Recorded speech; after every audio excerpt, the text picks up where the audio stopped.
The founder of Hands That Speak, please stand up for recognition. I think he's outside. Oh, yes. Please come and take your seat at the front. The facilitators, good afternoon, everyone. Allow me, the persons who are not from Mbarara University, to stand up for recognition. Who are not from Mbarara University. Our guests from other areas who have joined us, just stand up. Please stand up. Just stay standing. If you're not from Mbarara University of Science and Technology, all of you stand up. Yes, our chief guest, allow me, these people in a rush, to introduce themselves. And you see the diversity of how these people are. I kindly request that I would expect the chief guest to be here and the Dean of Students, plus Stella, to take the seats over here. As they're doing so, let's introduce ourselves and where we're coming from to show the people. We are live on AE TV so that people know where we're from. If protocol allows, please come forwards. Let them come forwards. Yeah, because we're not going to turn. So ladies and gentlemen following online, these are our guests from different areas, but have chosen to join us as a university to support persons with impairment.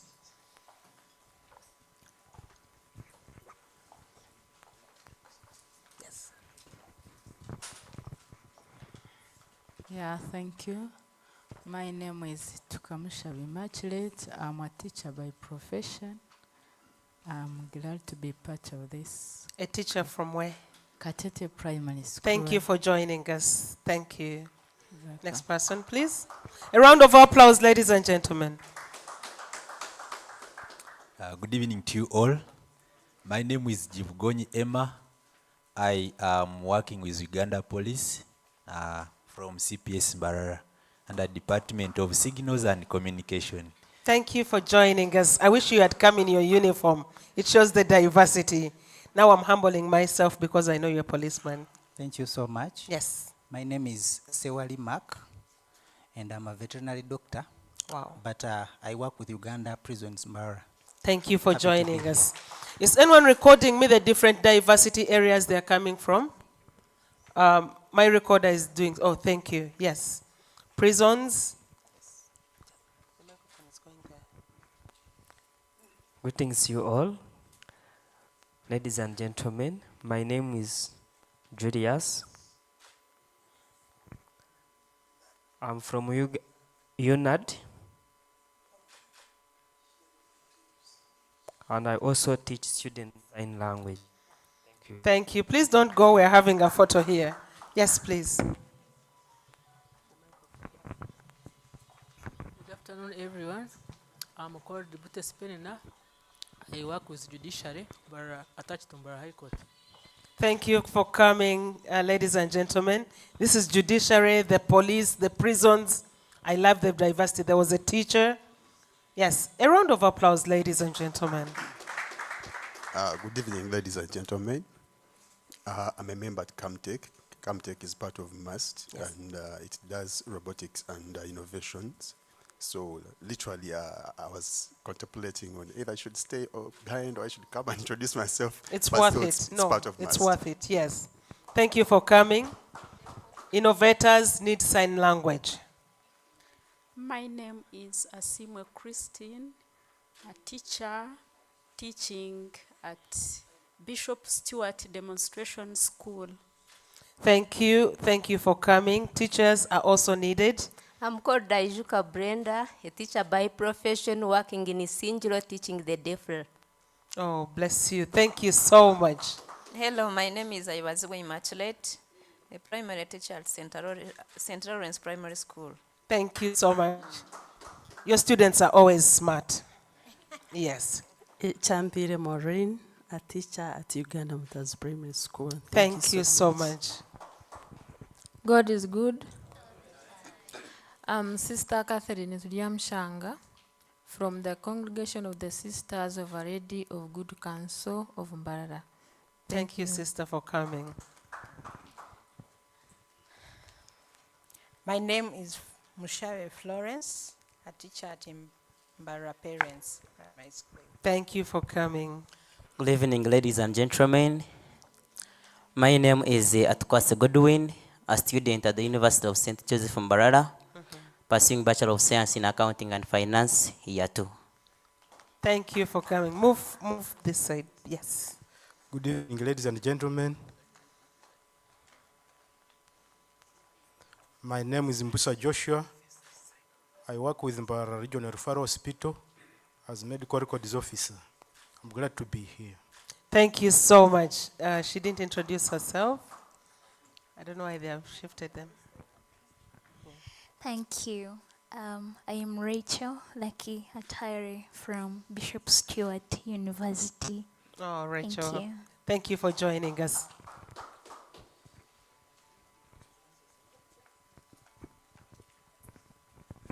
And good evening, members. My name is Abdul Karim Ismail. I'm doctor professionally, especially I'm doctor of eyes. Yes. Currently, I practice on Mbarara University Teaching Hospital Eye Department. Okay. So you understand how it's important when you are eye doctor. Yes. In practice, normally we find deaf, also you complain the eye. Oh God, thank you. Bless you for having the passion. Yes. Good evening, ladies and gentlemen. My name is Byakika Berondwa. I'm a teacher by profession.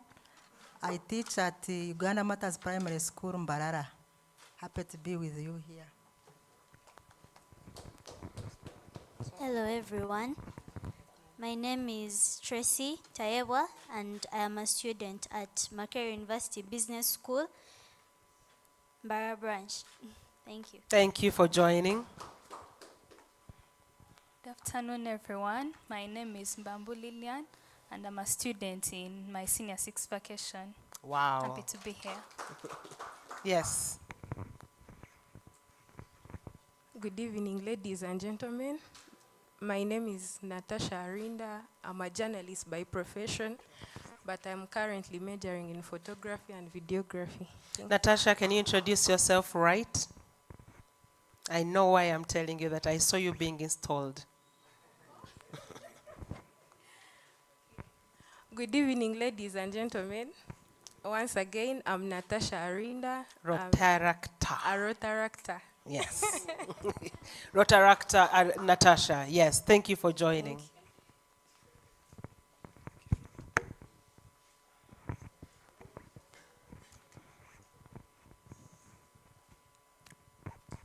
Good evening to you all. I greet you all. My name is Tukundane Ivan.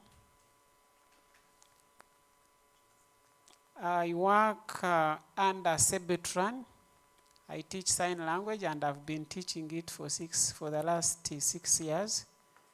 And that's my work, and I've also been doing it in different communities. I've taught to some teachers and parents of the deaf people around there. Thank you so much.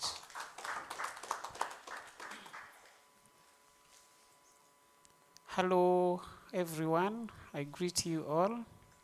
My name is Bugembe Richard. My sign name is that one. I am also a sign language instructor, and I also work with Sebetran. I've also worked with different organizations.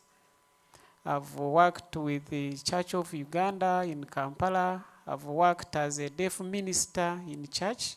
May God bless you. Good evening, ladies and gentlemen. I am so happy to meet you all here. My name is Africano Emmanuel, and my sign name is that one. I am one of the people who communicate with sign language, and I'm also the chairperson of Mbarara City Deaf Association. We are supposed to look at, how sign language is being used and how we can develop an inclusive communication within our environment. And I'm also a student at St. Francis Training Center in Nyamitanga, and I'm doing guidance and counseling. I'm so happy to meet you all, and may God bless you. I think that is all. Please just help me be in one line. We take a picture and I'll give you a sign we give for our website. Just take the photo, stand in a photo. All of us have to fit. Yes. So all of you can give me, which letter should we do? Give me letter. Which one? Which one is that? That's I love you. Okay, give me the love letter. Oh, my cameraman is not yet there. Okay. Madam Angela, it should be facing this side. Oh, okay. Yeah. Yes.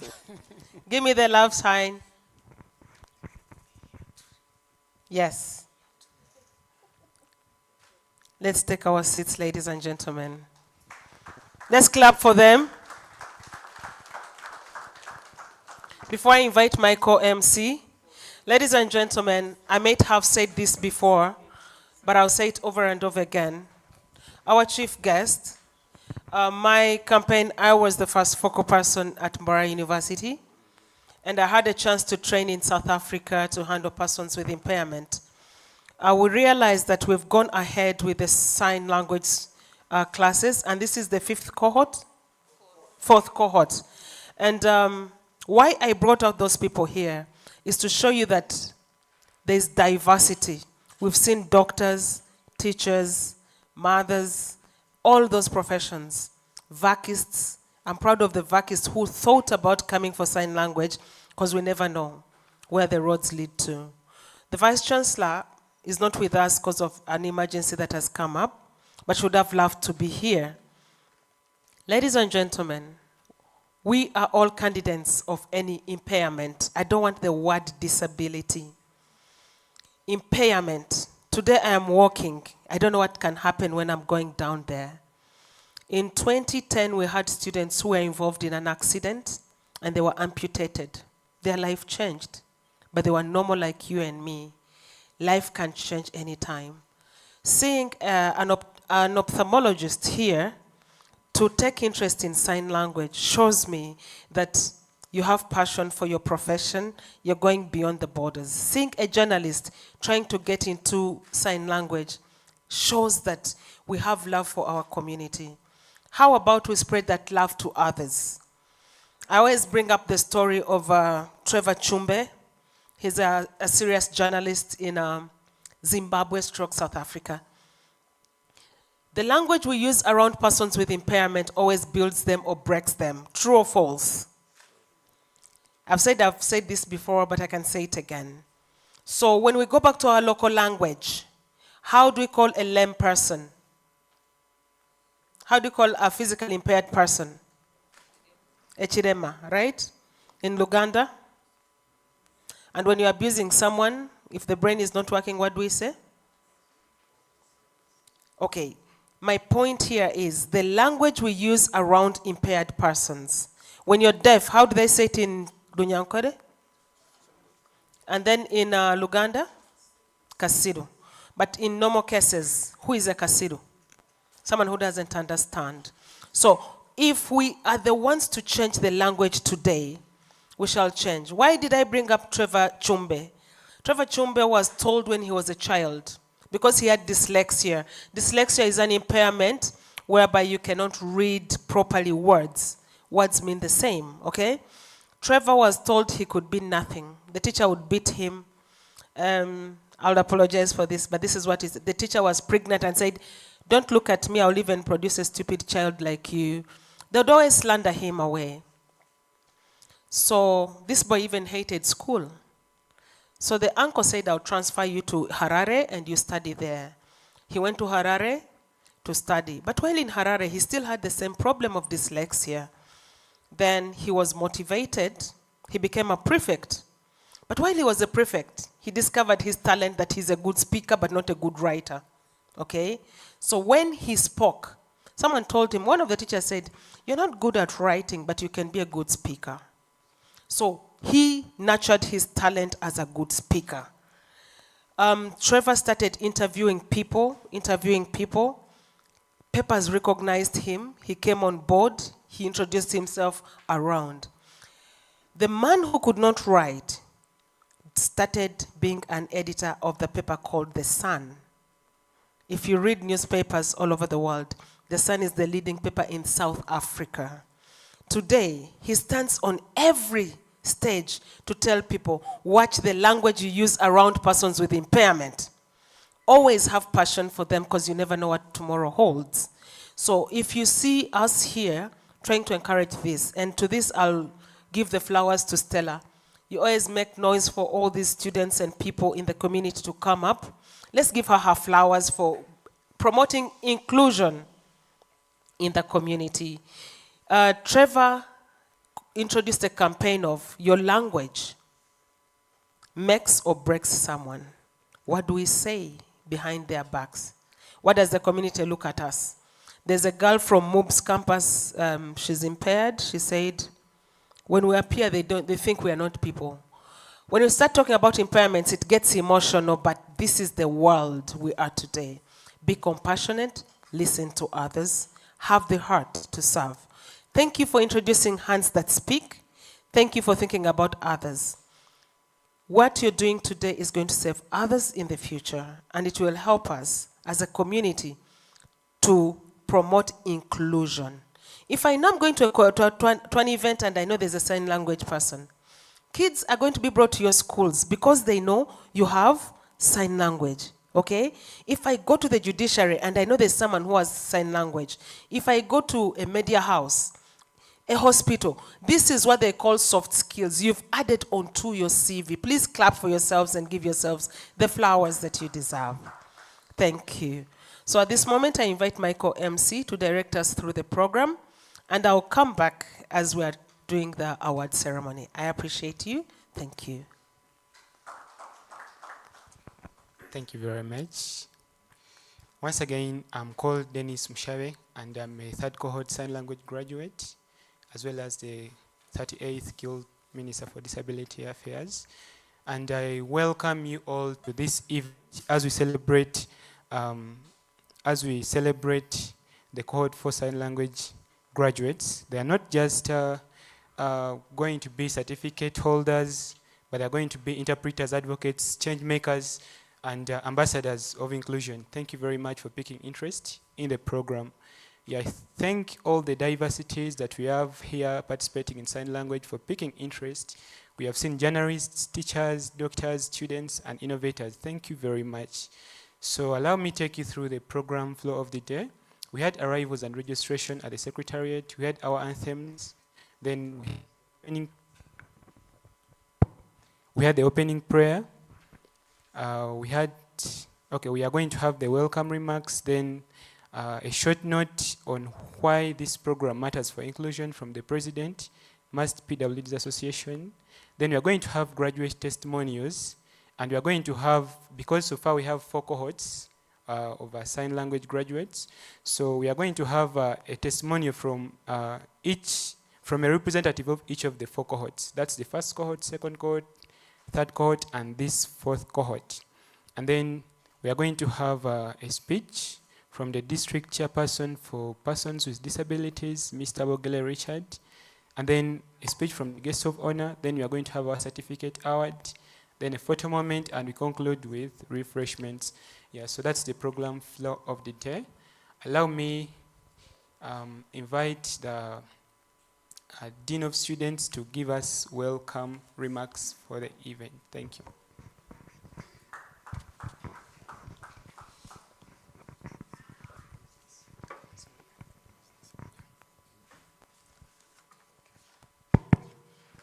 Thank you so much, Honorable Minister, the 37th Grid, 38th? Yeah, 38th Grid Minister, Dennis.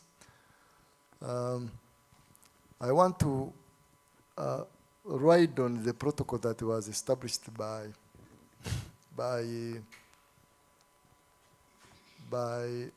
our PRO. But as I ride on it, please allow me also recognize our members in this audience who are not part of mast community but have great support for inclusiveness. But here in our institution as Mbarara University, it is a must for us to have a positive attitude as a student or as a guest like you. So we welcome you, and on behalf of MUST, allow me to extend that welcome. We mentioned the chief guest, our chief guest in absentia, Professor Pauline, our VC. God willing, we have been notified that the Deputy Vice Chancellor, Academic Affairs, will be available. So if he gets time, we will be able to be happy to host him, possibly as we give out the certificates. I want to take this honor through you, MC, and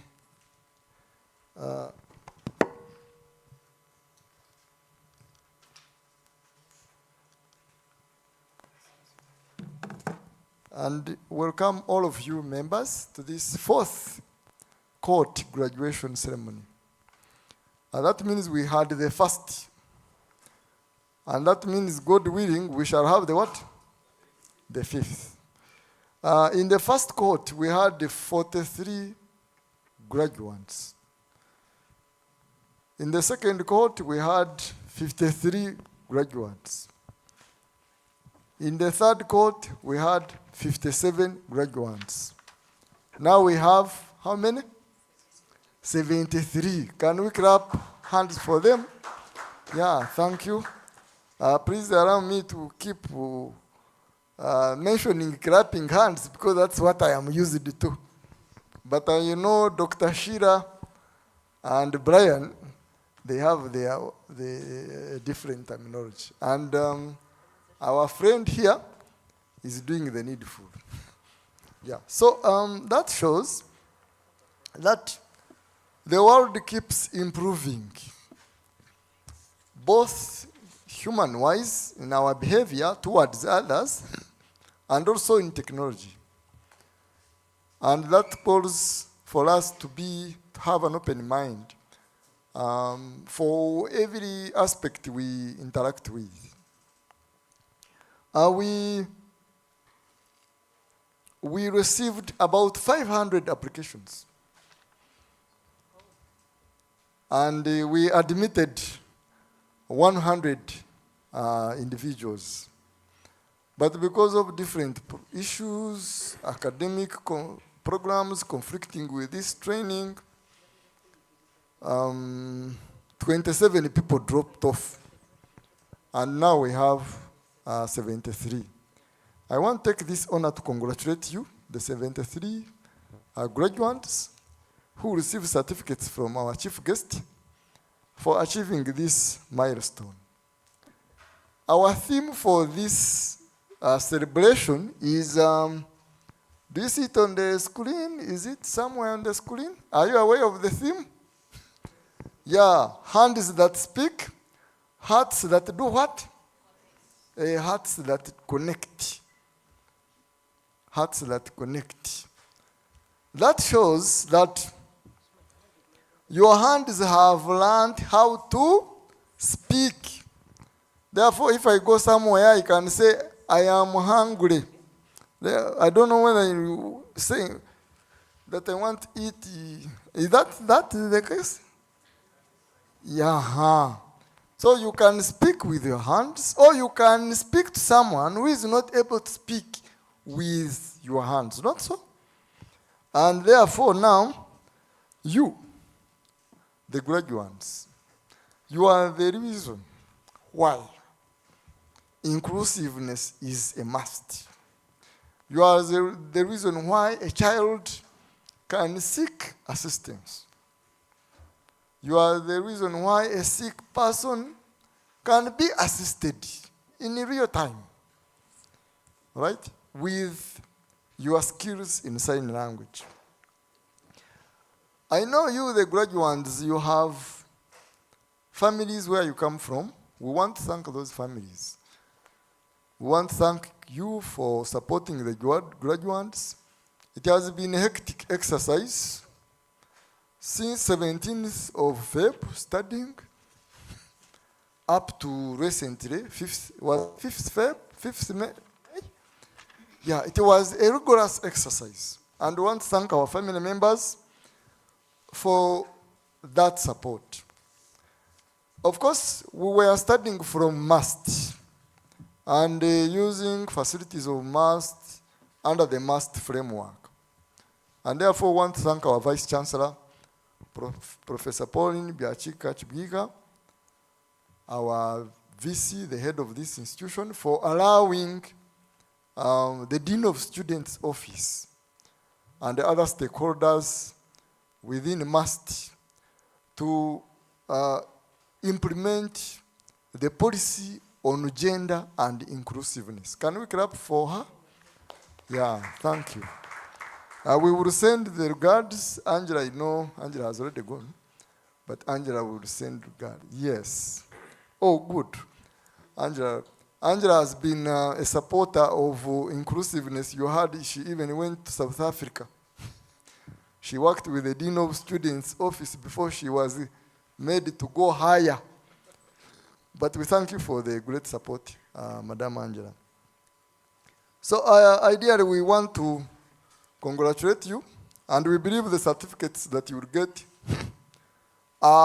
proves, that certificate proves that you have indeed achieved.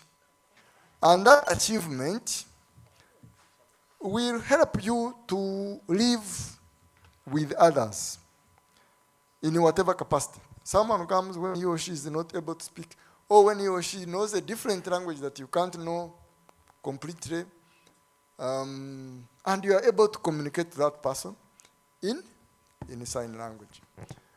For you, the graduates and students of MAST, I know the future is still very bright as you finish your course. That should be, it's like you have now come out of MAST with a degree and a diploma. It is a strong certificate. Okay? Yeah, so please use it to your advantage. It can move you far. I have Bernard here, I have the president of the Hands That Speak Up, Trevor. You work in medical fields, and you will be having an advantage if you are competing with the other person who may not know how to use what? Sign language. Indeed, we congratulate you, and I believe you will use the same for your advantage. Don't stop here. Continue with this training. You have got a training for almost 3 months. Yeah, so you continue. And if you don't practice it, you will forget. Yes. So please go, keep attending our functions. We are going to roll out to the 5th cohort. Attend, participate. Ask to interpret. Volunteer to interpret on TV. On functions in church. Or you establish your own church and become an interpreter. Yes. You can. You can establish your own church. I tried to establish a church when I had just finished, because those days churches were profitable. So I decided, let me establish one and then see. But I forgot, I just put it where I got land. Then, but in that area there was real staunch people. They didn't want to convert to mine. So my church collapsed. Yeah, I am on record that I started a business which didn't move very well. But my intentions were to make money really. Yeah, that was another issue. So now, and I repented because my real intention was money. So we continue to congratulate you. And I want you to join me to congratulate Stella, Brian, facilitators, Shira, and others, and who? Sharon. And who else? Can you stand up, the facilitators? Nabon, kindly stand up. The facilitator, please. Let's stand up. The facilitators. For you, Stella, you may not. The facilitator, yes, you are also a facilitator. There is also a facilitator in St. Helens. Where are you? There is a facilitator whom I had introduce herself from St. Helens. She's not here. Members, let's clap for these friends. Yeah, thank you. You may sit down. You have indeed shown us love because your commitment towards training has been so unmatched. I would ask myself, how can I behave like Brian? To be very professional, responsive. His time is so calculative, very committed to the program, to the students. He has a lot of love for it. So we congratulate you and we thank you for the support you have given to us and for reaching this far.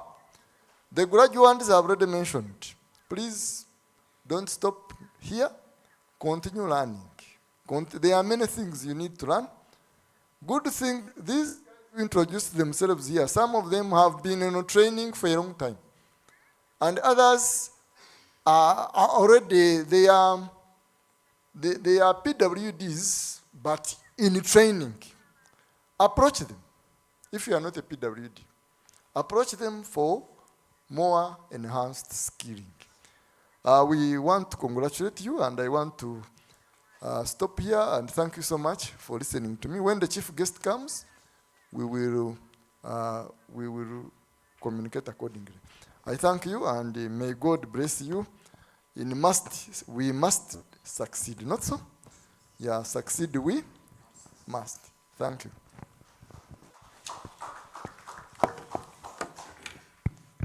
Thank you very much, our Dean of Students. Let's give him another round of applause.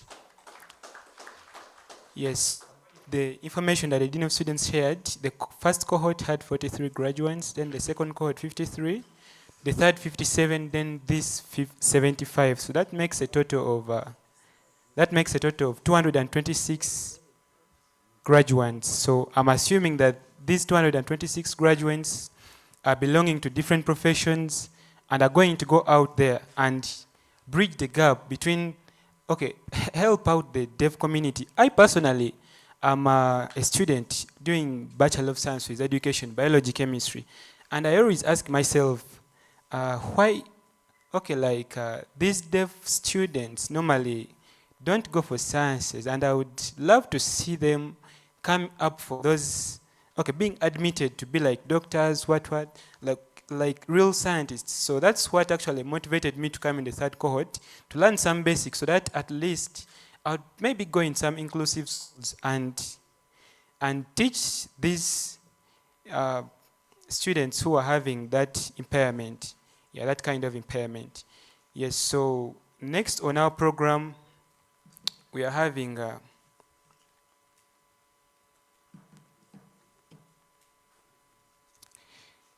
we are going to have a short note on why this program matters for inclusion from the President, Mast People's Disabilities Association, and that's Mr. Chisembo Felix. Let's clap for him as he steps forward to give us a short note on this.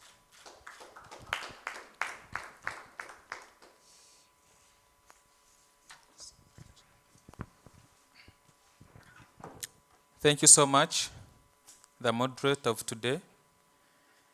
Good evening, everyone.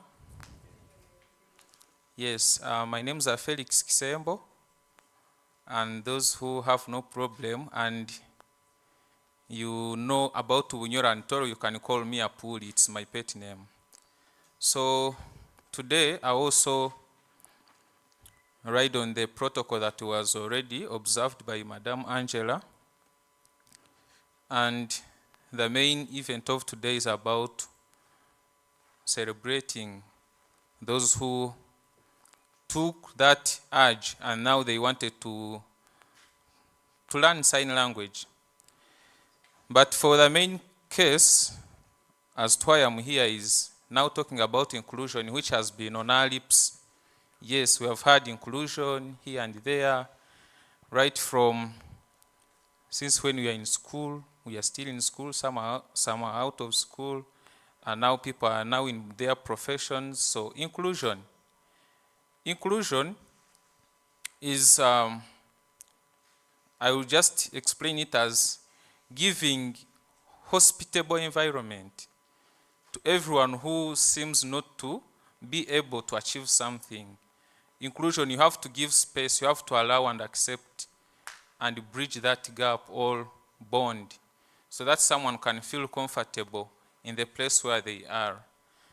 For example, it gives you freedom now to do whatever you want, since you have the ability to do such things, not limited by other factors from outside, but just because you can, then you have to run for it.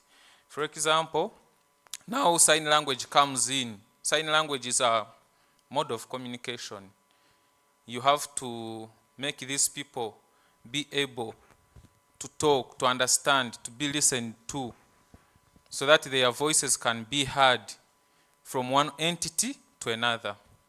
So therefore, sign language is a very good program for us as students, as parents. Some here are parents, the leaders here in your professions, what.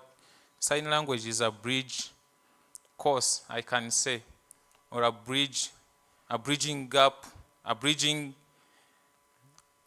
entity for us in our daily life, because it helps us in promoting equality amongst us all. Is a communication channel or a communication mode. It is an employment opportunity. At least I have Mr. Sunday Bryan, who I saw even when I have not yet come at MAST. On TV West, I would see someone doing this, and I was wondering how they are able to do them. And actually, for me, I knew they totally don't talk, but I didn't know that they were listening from someone who was telling us the news in Runyankore and then translating. So it is a blessing that we have the person here physically.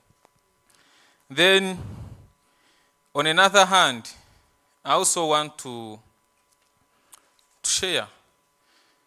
You think of a situation or a scenario in a community, because we all live in certain societies. Maybe in a family where a person gives birth to a child, God has blessed them, and this child comes out not to be speaking. At the time of growth, you hear that your child is not speaking, what, and as a mother you have to adapt to, and the child has also to adapt to the situation. You have to fight, provide food, needs, what, and then they also have to acquire education. So you let them go to the community. So when you reach in the community, or maybe at school, what, now these people will take on the roles of being the parent. They have to adapt to what your mother taught you, or what the mother has been doing for you even before reaching this step. For example, food, accessing everything, facilities. So the parents shift the responsibility from themselves to us, the communities. So if the parents have been so accommodative, hospitable, that if their child can get everything they want, then how about us? Now you come from primary, you go to secondary, then you go to tertiary institutions, then you even go to workplaces when you're totally out of your parents' control. So it means that we who have learned, who have gotten this opportunity of learning sign language, we are the people who will take on the responsibility of the parents. Because these people are not limited to knowledge, wisdom, but they are able. But now when they find such difficulties, then they are toned down. For example, even in my case, I'm a member of PWDs. At first I wasn't like this, because at the age of 3, 2, I was also jumping with my 2 limbs, like going there. So things turned when I was 4, going to 5. and up to now I've lived to my age of 25 years this way. And what the dean has just shared here, that at least actually you can even reach at a point of quitting school because people are not giving you a comfortable environment. I also thought about it when I was even in primary, people saying, go away, don't come play with us, don't do what. But because for me I was able to speak, but you cannot, even your ability to speak in people who are against you is turned down. You cannot speak. So I only worked for one thing, winning cups and plates on assemblies at the end of the term. Because when you win, they give you a basin, a cup, and you go home.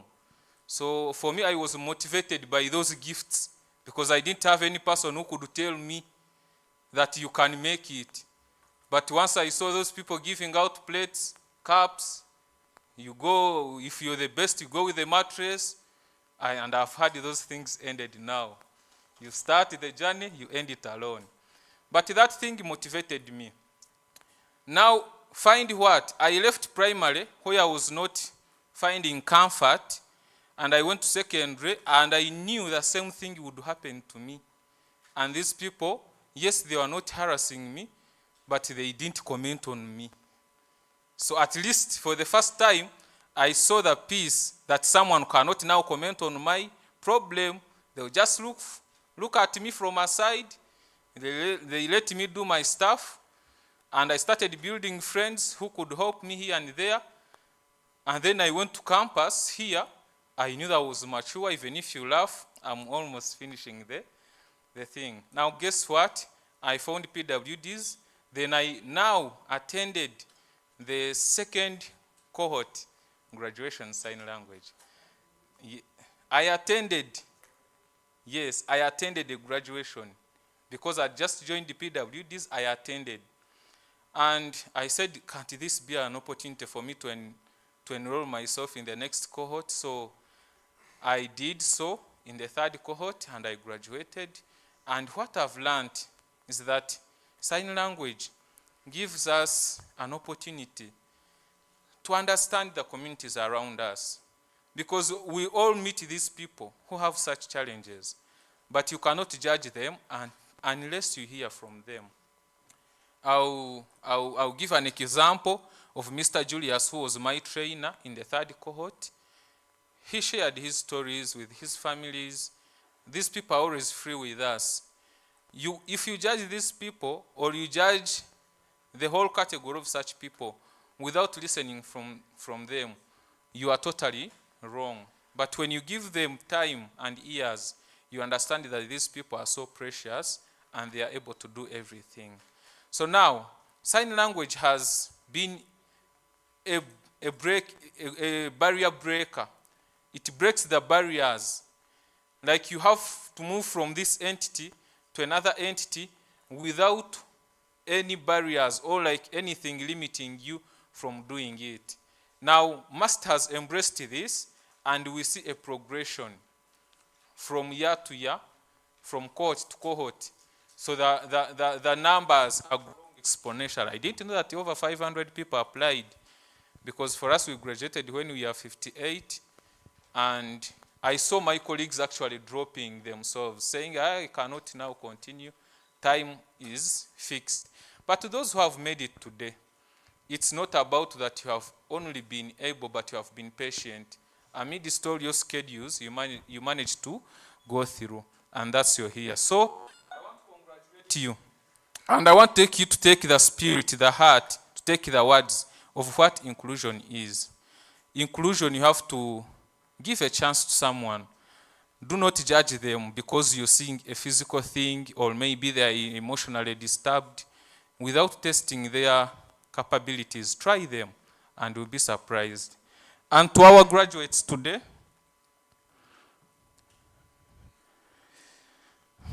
yes, we congratulate you, and I personally congratulate you. You are ambassadors of inclusion from today. Be that person who will be a change maker using that language. It is so precious. Practice it every time. Give it time. And you see people change and appreciating what you do. So you render this service right from here, even in the community, even in your workplaces, even when you travel abroad. Be the ambassadors of inclusion. Congratulations once again. May you continue using your skills and knowledge to change and transform the world. Succeed we must for God and my country. Let's give him a round of applause, ladies and gentlemen. Yes. When we speak, we inspire others. Okay? Anyone wants to share with us who got an impairment and they were not born with it? Is it okay? Anyone comfortable sharing that? Like you got a secondary impairment. Secondary impairment. Yeah, you've shared. You've shared. Someone else? Stella, do you want to share? Yes.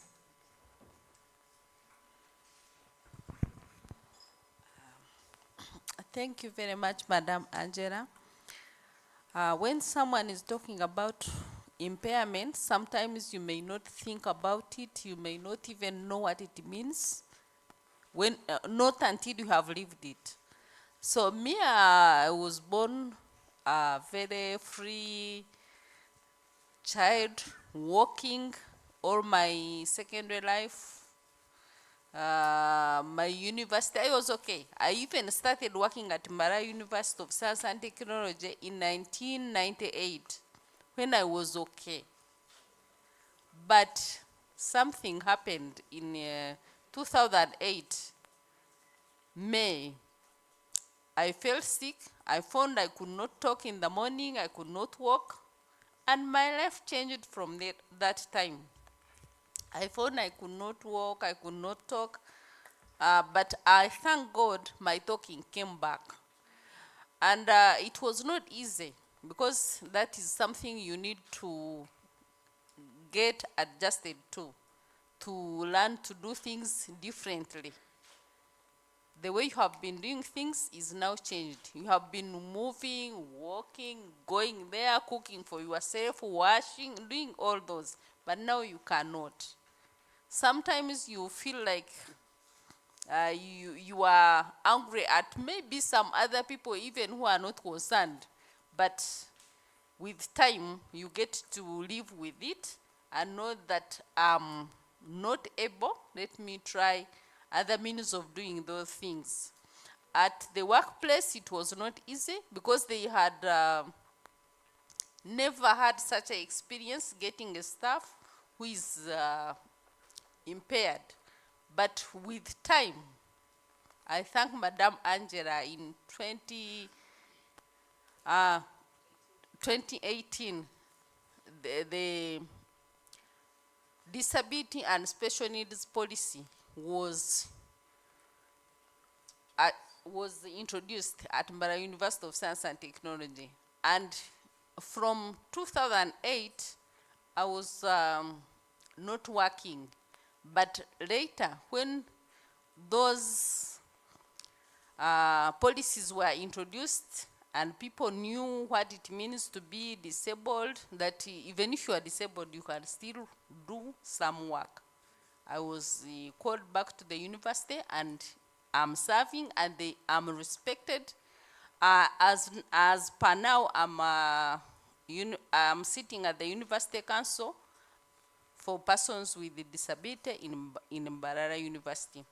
And I found it is my passion now. I thought that it was maybe God's calling for me to work so hard and make sure that people with impairments are treated properly and are included in all aspects of either life, community, everywhere. So I thank God Mbarara University is very inclusive and it has embraced it and we are continuing, it is committed. Thank you very much, Madam Angela. Yes, not a prophet of doom. One of the people who didn't believe we needed this in the university, unfortunately got an accident. and was using clutches for some time. Trust me, the budget was increased from then. Stella, you remember that. So you don't have to wait for a problem for you to help others in such a situation. But also, it's important to note that when you are impaired, it's not more of sympathy, but try and learn to adjust. It's not easy. Like Stella says, the feeling is you feel like everyone, you're angry at everyone, yeah? So you tend to feel out of place. It's nature, but later we kind of like adjust towards it. One more person, then we proceed to the next speaker. Anyone to share? Yes, I need an interpreter here. Okay. Yes. Okay. So who do I give the microphone? You come this side. Brian, once? Okay. Okay. Thank you so much, Bwana PRO, for this opportunity. I want to briefly talk about my story, about my impairment. Some time back, remember, when you lose your hearing, for example, I lost my hearing at the age of 8. I felt so bad because I was very, very worried about how the world would be. Because many people were talking negative about me, including my family. So some of the family members were even advising my mother that I don't have any value to the family, that I should go for carpentry and maybe join vocational work. And of course, I lost my hearing when I was in P3 in my primary school. So learning was also very difficult, and that's why they were saying that I should leave primary, I become a cobra, or I join a vocational. But my mother was very positive, and my sister as well. One of my sisters was very positive and was like, no, they should not say that he's not important because they don't hold his future. And my sister is called Judith. I'm sure that he's your friend, Madame Angela. And she used to be at Mbarara University with you, and you know her. So my sister Judith advised my mother, and the two supported me to schools.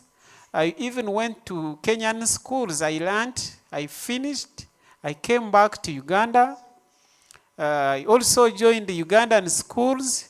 I joined the university, and everyone in the village was surprised that how can a deaf person, get a government sponsorship in Chambogo University. Everyone was surprised because they were always looking at me negatively. And later, I started working, and I met some of the people who used to talk negative about me, and they were begging me for a cigarette, for a water, for a bottle of water and beer. I looked at them, I could just laugh at them. So many people, it is very true that they normally talk negative, especially about us, people living with disabilities. So today, you meet this person, they only, think you are a beggar, they just laugh at you, but I thank God that we are what we are.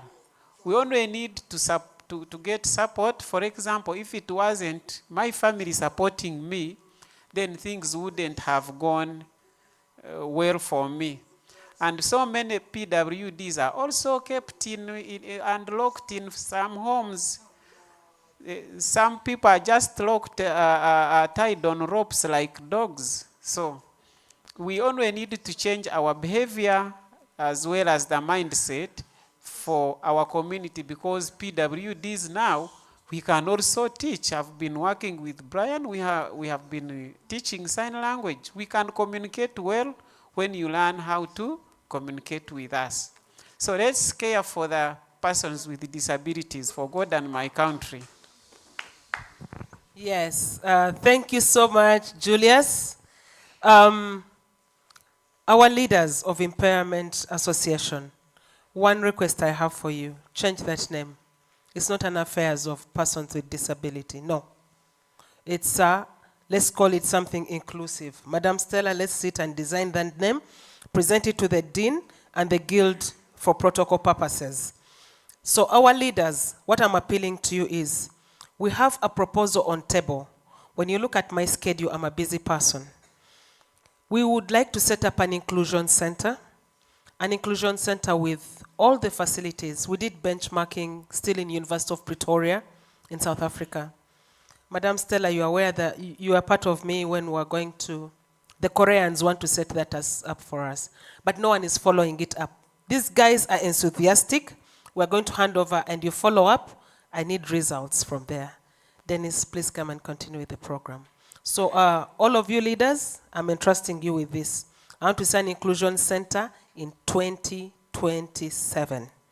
The facility is there, but it's just I'm too busy to handle this, and Madam Stella doesn't push me. When she pushes me too hard, I fall. So we'll get in touch with the Dean, Faculty of Computing and Informatics. These are Koreans, they're willing to sponsor us. The proposal is already out, and it's all about implementation. But I realize, when Stella invites me, I realize I've not yet done anything. So please take it on. Thank you very much, Madam Angela. I take that assignment to heart.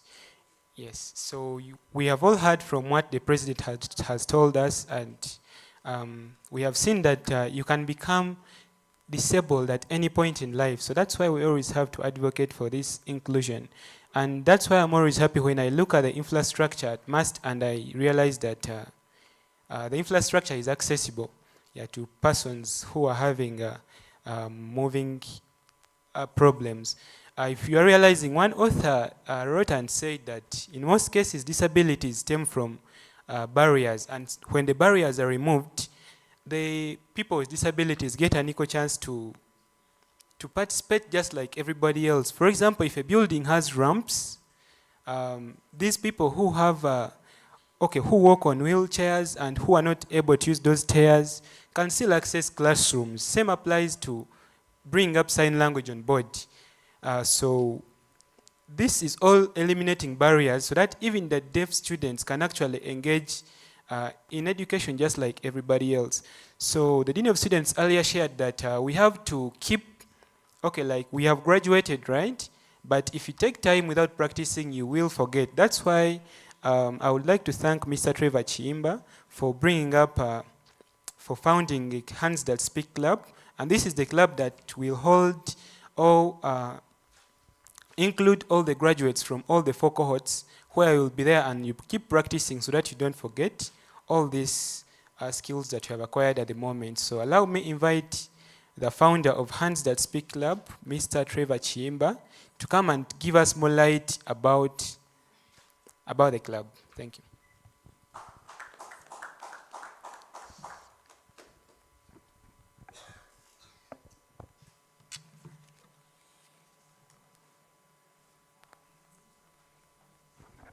All right, thank you so much, Mr. President, for Association for, I don't know what Madam Angela called it, the Inclusive Association, I think, perhaps. Yes, good afternoon, everyone. Trevor Chiimba is my name, and I'm a final year student pursuing a Bachelor's of Science in Pharmaceutical Sciences. Today, I'm before you as the founder of Hands That Speak, a club that has come to interest MAST students with sign language. Now, contrary to the common belief, Hands That Speak is a child of sign language, not the other way around. It's very unfortunate that very many people have it twisted, thinking that Hands That Speak is what produced sign language. No, Hands That Speak is rather a product of sign language classes. I was fortunate enough to be in the 3rd cohort of sign language classes, and I want to start I'm calling it a discussion, or perhaps more exactly a speech, by commenting on some of the things that have been said. the previous speaker has mentioned of how barriers, one of the authors, I don't know which author he was talking about, but this statement is very accurate. When barriers are removed, disability ceases. Now this is my vision, this is my dream. I want to let you know today that if each and every person in this country can speak, can use their hands to speak to deaf people, then a point is going to reach where the inability to hear ceases to be as a kind of disability. So, and I also want to tell you that this previous Friday we had, as Hands That Speak, we had a very successful pitch to the Faculty of Health Sciences, imploring them to integrate sign language in the training of healthcare professionals at MUST.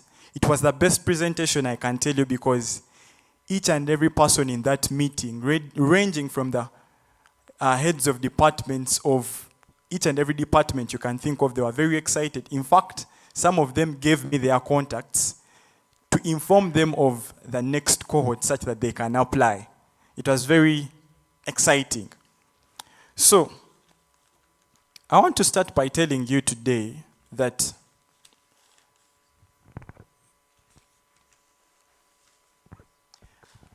I titled my speech, Being a Light of the World, a City on a Hill That Cannot Be Hidden. You're graduating, or you've graduated today, so what next? There's a lot of opportunities in sign language for you out there that can supplement your earning.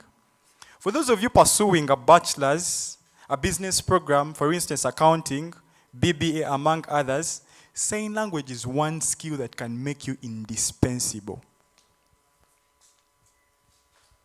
I mean, you can attend to one of the 1.6 million deaf people out there. And these are even old statistics. They're 2014 statistics. So I can imagine 10 years down the road, the deaf community has increased in number. Who is attending to them? Bank tellers. Do you think there are bank tellers that can attend to the deaf today? Okay, perhaps I'm going so far. Do you think there are doctors that can attend to the deaf, doctors that know sign language? In that faculty board meeting, I was telling these people, our elders, our senior lecturers, that I was reminding them that communication is critical if doctors are going to be in position to treat patients. And what's going to be like if deaf patients don't have doctors that if they have doctors that are unable to effectively communicate? That's going to imply that they're going to have their confidentiality violated. I remember an interesting case scenario of a deaf patient named Eric who was suffering from gonorrhea, and then he was diagnosed with ulcers. Can you all hear me? So I gave them that interesting case scenario. Imagine you're suffering from gonorrhea and then you seek medical attention and then you're diagnosed with ulcers. If you're going to craft an environment that is going to train healthcare professionals that are paramount or that can attend to each and every patient, then we need to equip them with sign language as the first step of creating an inclusive environment. Going ahead, I want to ask or tell you that for doctors or nurses or pharmacists to be, deaf people use the same healthcare centers and hospitals. A sign language interpreter once told me, or a sign language interpreter that once volunteered at Mbarara Regional Referral Hospital told me how our hospital there doesn't receive less than 5 deaf patients a day. I've only pointed out a few professionals, but look for how relevant sign language is in your field of expertise. Let us flaunt knowing sign language. If you're asked what unique abilities you can bring to that bank, to that hospital, pharmacy, company, let it be sign language. Tell that bank manager to put up a call of deaf clients when he hires you because his bank is going to be the first inclusive bank. Same thing to the hospital you're applying to. Tell that human resource manager to put up a call for deaf patients because you're going to attend to them. Uganda today has 18 medical schools for those of you that don't know. And these medical schools teach the same things. They teach anatomy, they teach gynecology, but what's going to keep you a step ahead of your peers? The job market. I believe it's sign language.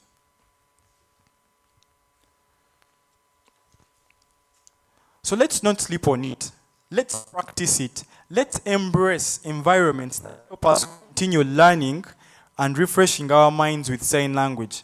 Having been in the third cohort, I seem to be forgetting some of these signs, and I've made up my mind to attend church every Sunday with the deaf community such that I can continue exposing myself to this skill.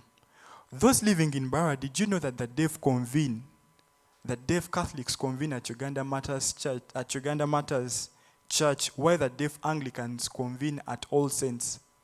That can be a podium for you, or that can be a podium that you can make use of to continue exposing yourself to sign language, to continue learning sign language. I'm also urging you to be a light of the world, a city on a hill that cannot be hidden. Let's not only use sign language when it's convenient to only us. Let's be intentional about using it to impact the deaf community.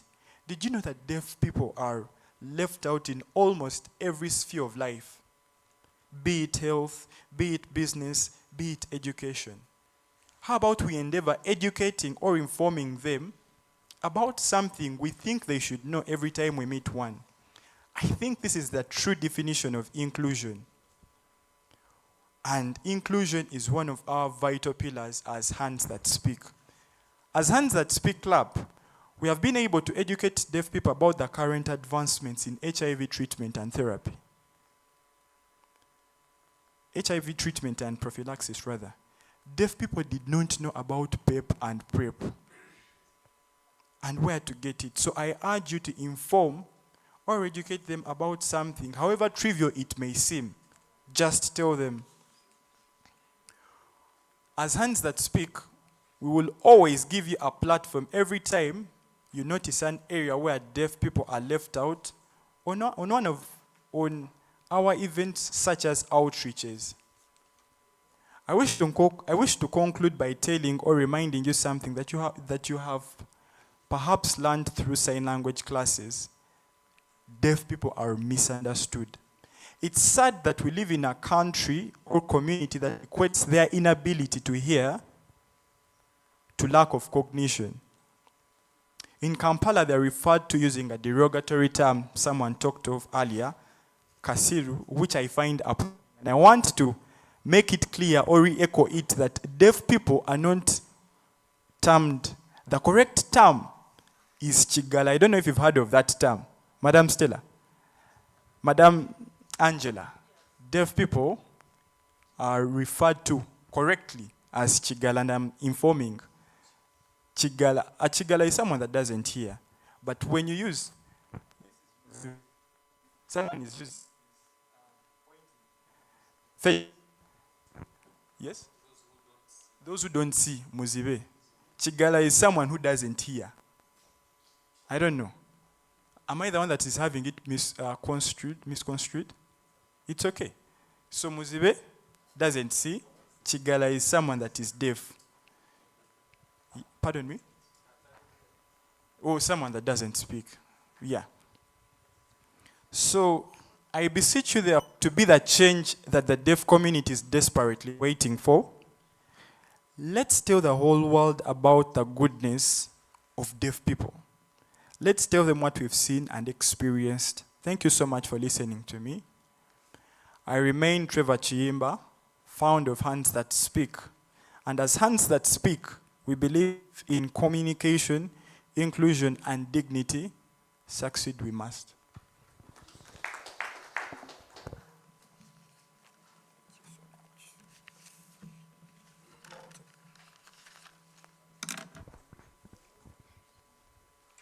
Thank you very much, Mr. Trevor. Let's give him another round of applause. Yeah, so he talked about something so important. He talked about the fact that hands that speak normally gives a platform for practice. So I call upon all of you, the graduates, to always reach out, and actually I hope you're already part of the club so that you can continually engage in their activities, those outreaches, so that you can keep on track. Yes, so allow me take this honor to now welcome the former Minister for Disability Affairs to come and challenge the former Minister for Disability Affairs to come and challenge the graduates of the fourth cohort to go and create impact out there. Thank you very much. Minister, you're very welcome.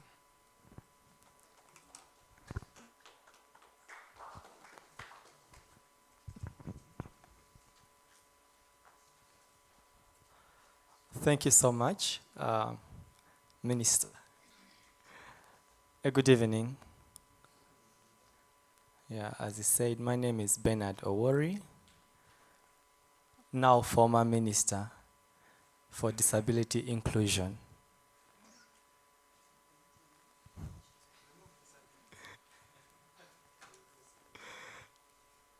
We are still working on the name. Perhaps shall have a meeting and we do some good brainstorming to have a more inclusive name. Before I challenge you, as our Master of Ceremonies today said earlier, I would love to tell you a few things about how this program started. But even before that, I would love to let all the graduates of the day know about the PWDs Association of Mbarara University. Earlier, our PRO told us about the special needs and disability policy of the university. And this one was concluded and it was adopted in 2018. In April 2023, that's when we officially launched the PWDs Association of Mbarara University. At the time, Mr. Nabiama James was a student of pharmacy then. Now Dr. Nabiama James. He was our very first minister for disability affairs.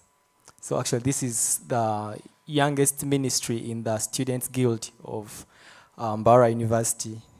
No wonder we are still working on a name for that, I think. It's now 3 years since we have this ministry in this university. And this shows you how much the university has been moving towards inclusion. Yeah, 2018 we have the policy. 2023 the association is officially launched in the university.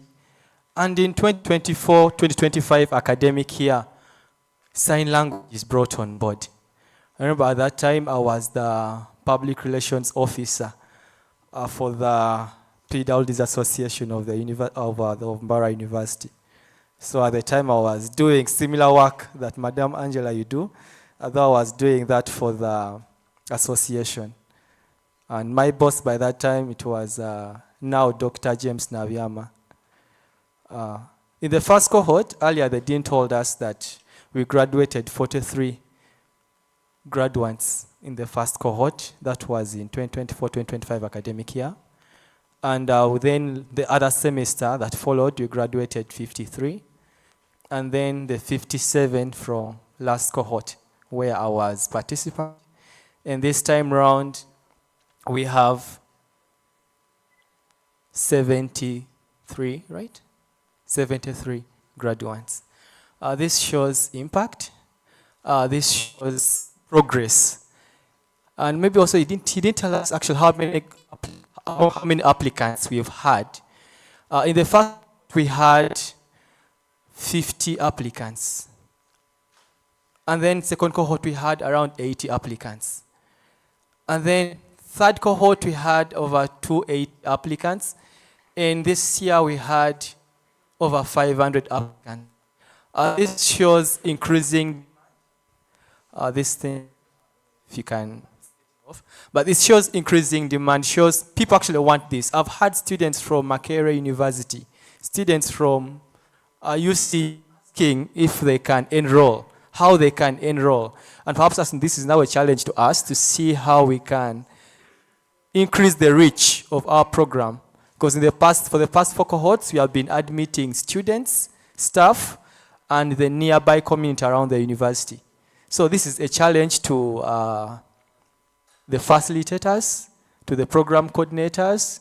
How can we increase this reach, this inclusion, this impact to even students who are across the regions, who are in different universities, and even who are outside the country? Yes, that is a challenge to them. And then to us, the students, you've seen how much competitive getting into the class was. Out of over 500 applications, only around 100 were admitted. And today we are celebrating the perseverance and the resilience and the patience of 73 that are here today with us. Congratulations. So, challenge you.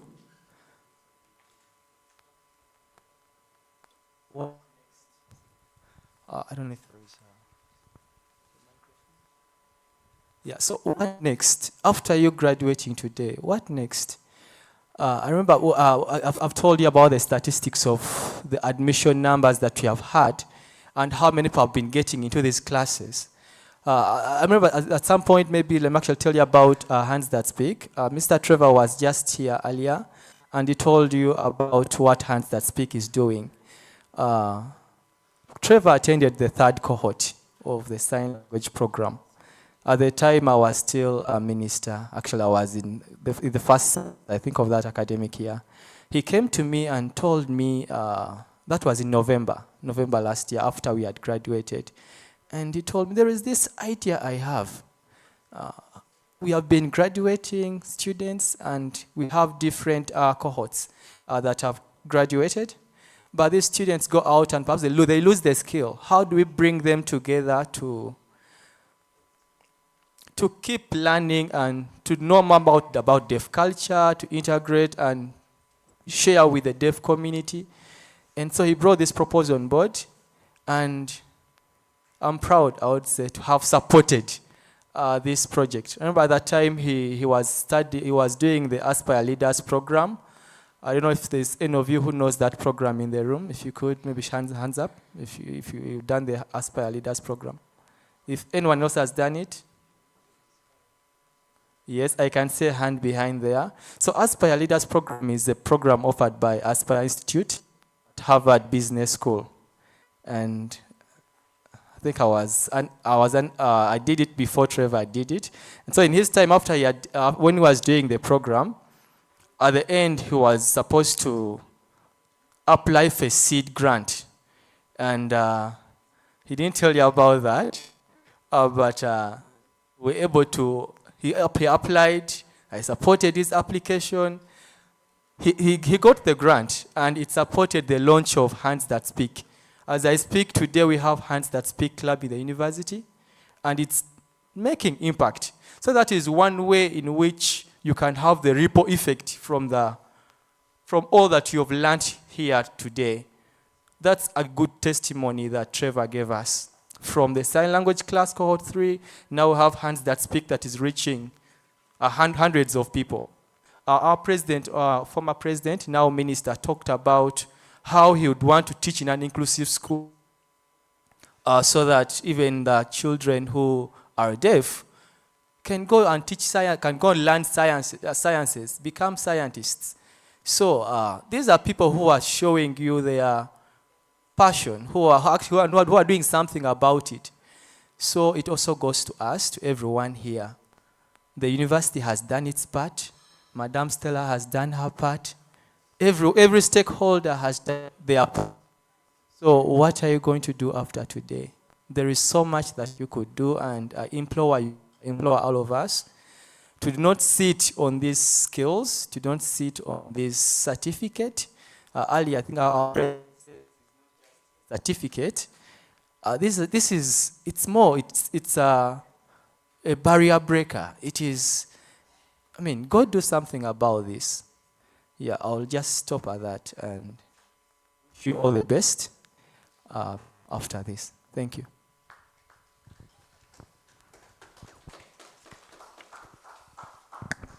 Thank you very much. Let's give him another round of applause. Yes, so for the interest of time, let's go to the next item on the schedule.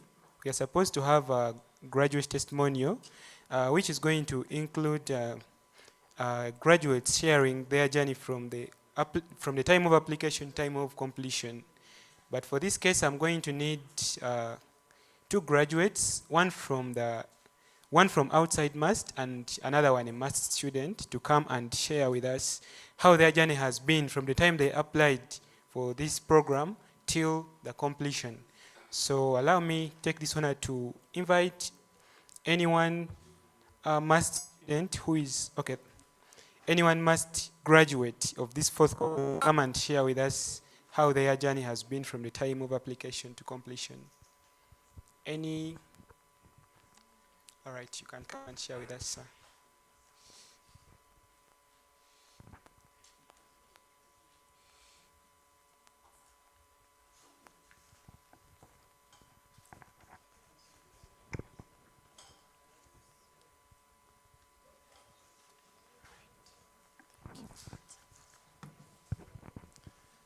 Yes, good evening, everyone. My name is Joseph Sebalu, fourth-year medical student at MUST. I'm happy to stand before you to share about how my journey has been, and I'm just going to read it briefly. Yeah, so 3 months ago, I began a journey that I never imagined would become one of the most meaningful experiences of my life at MUST and beyond. When applications for the sign language class of Cohort 4 were opened, I applied, but unfortunately, I was not successful enrolled. I think I'm not alone on that. Yeah, so despite this disappointment, personally, I refuse to give up because I don't give up easily in everything. So I remained determined and attended the classes alongside the enrolled students. And I want to thank the authorities for the sign language because they had the authority to be like, you know what, if at all you know you are not successful enrolled, you know what, step aside, you get. Yeah, but they allowed us to continue. So many thanks to the team headed by Mr. Brian and the office of the Dean. Yeah, so sign language, learning it has been one of the most meaningful experiences of my life because it has opened my eyes to a new way of communication and has helped me understand the importance of inclusion, just as everyone who has been speaking here has said. So I have discovered that communication goes beyond words, and also human connections can be expressed very well through gestures and signs. So as a medical student, this achievement has greatly impacted my personal and professional life. And in healthcare, of course, as all of us know, effective communication is essential in delivering quality and compassionate care. I think Mr. Trevor has just shared that a patient came with a different condition and they left with a different diagnosis. And if at all you go medical legal, I think a lawyer can get some good money from that case. Yeah, so effective communication is very important for compassionate care. So the ability to communicate with people with hearing impairment, just as we've been advised that disability, I think is bigger. It's better to use the word impairment. Yeah, so the ability to communicate people with hearing impairment has equipped me with a skill that will help me to serve people with more inclusion and respect, especially when it comes to confidentiality. Since I know sign language, I don't need a third party to come in case I'm discussing with a woman who has private issues. You get? It will be between me and that person. Yeah, so beyond learning, this cohort has also given me an opportunity to build friendships and connect with people from different backgrounds. I can mention a few friends that have met, Mr. Sally, yeah, and of course everyone really has been really a nice person to me, and who have also been the same to them. Yeah, so the class became a supportive and inspiring environment that encouraged teamwork, confidence with the signing, and also personal growth. So as I wind up, I'm sincerely grateful to MUST through the Office of the Dean of Students for offering this valuable program free of charge. I don't know if at all they were charging us tuition, how much. I think personally I couldn't have afforded it because I don't have money.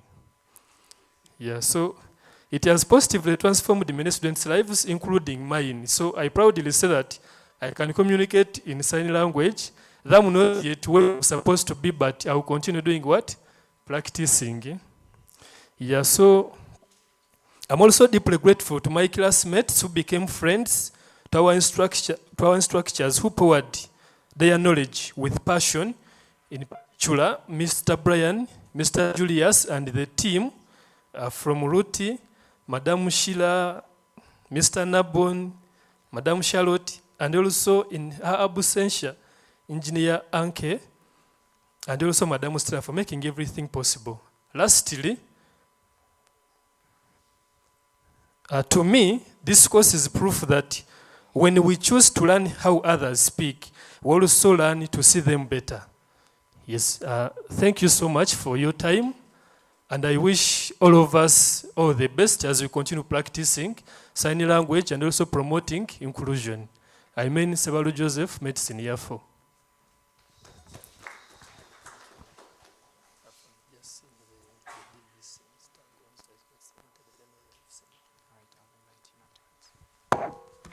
Thank you so much.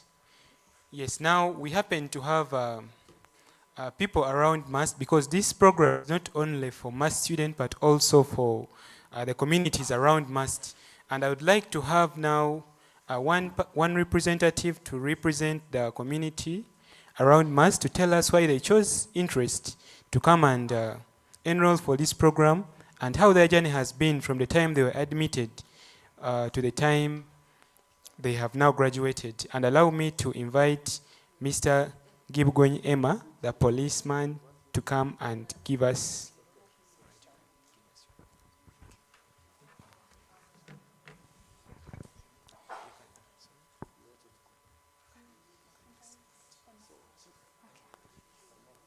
Thank you so much. I am called Mbambu Lilian, and I said earlier that I was a student in Senior 6 vacation. And I'd like to share my journey with joining sign language.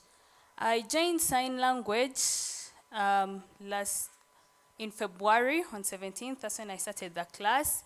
And really joining it was something that I'd never thought about it because I had barely had an interaction with a deaf person. But when I met one person who was deaf, I realized now there was a barrier between communicating with them and me. So I decided that I should go and learn and make it fluent and effective communication. I joined the class, and the first time it was a bit difficult because I was learning things I had never seen. I only used to see some people at the corner of the television signing things, and I never understood. But because I was a vacus and I had plenty of time, and I was just starting my professional journey, I decided that I should take up the skill. You never know, it could help me somewhere, somehow. And I can gladly tell you that it was very, very insightful. Learning sign language, I practiced quite often, and I had a lot of time on my hands to master all the words, almost all, not all of them. And really, I appreciate the teachers that taught us sign language. Mr. Brian, he was a very patient person because he would teach us today and the next day we've forgotten.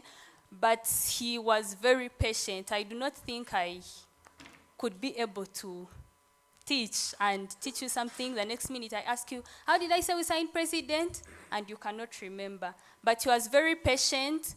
Sheila and Nabon, we disturbed them a lot because we had very many questions, very many inquiries, some which were not necessary, but they were patient with us. I thank the Dean of Students for including this program into the must programs, and I believe that it has helped very many people reach out to very many lives and support them emotionally, physically, and also in their professional, and also improve their professional ethics. And I beg to conclude. Thank you. Thank you very much. For the interest of time, I would love to have to also have graduate testimonials from each of the 4 cohorts, the first, second, third, and the fourth.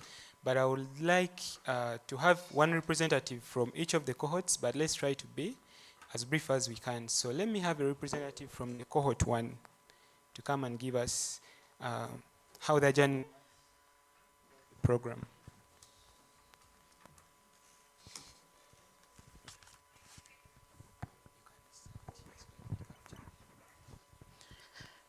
Thank you so much, Mr. MC. Please allow me stand on the protocol that has been given before, but in a special way, I would like to welcome our dear DVCAA. Thank you so much for joining us. Ladies and gentlemen, good evening. I hope all of us are well. I don't want to take a lot of time, but I am one of the first cohort of sign language. How I joined it, I was just there and I got an email from Madame Stella. The email was sent to all of us. Anyway, before I go that far, I'm also an assistant lecturer, Faculty of Business, Procurement, Marketing Department. So I got that email, and out of curiosity, I applied for sign language classes. So just like all of you, I went to class. We learned, obviously the classes were always fun. Of course, where Sunday Brian is, you know, classes can't be boring. So the classes were very fun. Out of all that, we learned sign language. And after 3 months, we graduated. So they are telling me to stand in the middle here. Yeah, so after 3 months, we graduated. But then also, I want to tell you a scenario of how I got to where I am now. You know, just like a baby who is learning how to walk. I want you to imagine that. Now, this is a person who has finished the 3 months of learning sign language. And they say, learning sign language, you have to practice for you to be perfect. So one day, Mr. Brian got to me and he was like, we actually have an opening, a job opening somewhere on Tireless TV. And you know when you're learning to walk, you're not that stable, right? Yeah, so you're shaking, you're not so sure if you can carry something, but he had trust in me. By God's grace, I was appointed as a sign language interpreter at Tireless TV, where I work until now. Every 8 in the evening, the news time. Have you guys seen me? So that's good. So it was because of our teacher who had belief, and he believed in me and many other people. Other people also have their stories, but this is my story. I've gotten an opportunity to interpret in churches, to interpret, I think I've interpreted with, to Mr. Africano, they are the council. I've interpreted for the patients in the hospital. I've interpreted in such conferences. So a lot has happened as far as sign language is concerned. And all this is because of our teachers, our our parent, Madam Stella, the whole office of the Dean of Students, and anyone who gives us the support. Now to the graduates. I know right now you might feel you're not yet there, but every time you get an opportunity, just to go, okay? Yeah. And then again, like I told you, when a baby is trying to walk and then they send that baby to go and get the water from the well, usually you have two options, to go or to refuse. You're going because you want to try, you're refusing because you feel you can't make it to the well. But then again, guess what? The water you're getting is for you. So it is up to you to go for it or not to go for it. So the graduates don't sit, come to church, interpret, and get the experience. Finally, we also have, we got an opportunity to have a brilliant person, Trevor, who came up with an idea of having Hands That Speak club.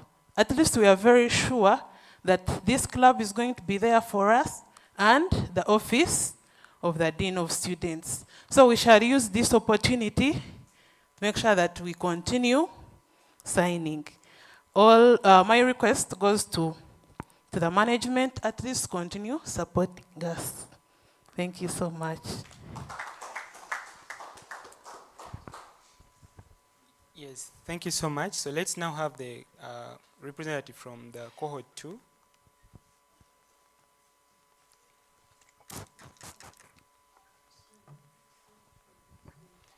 Any representative from cohort 2?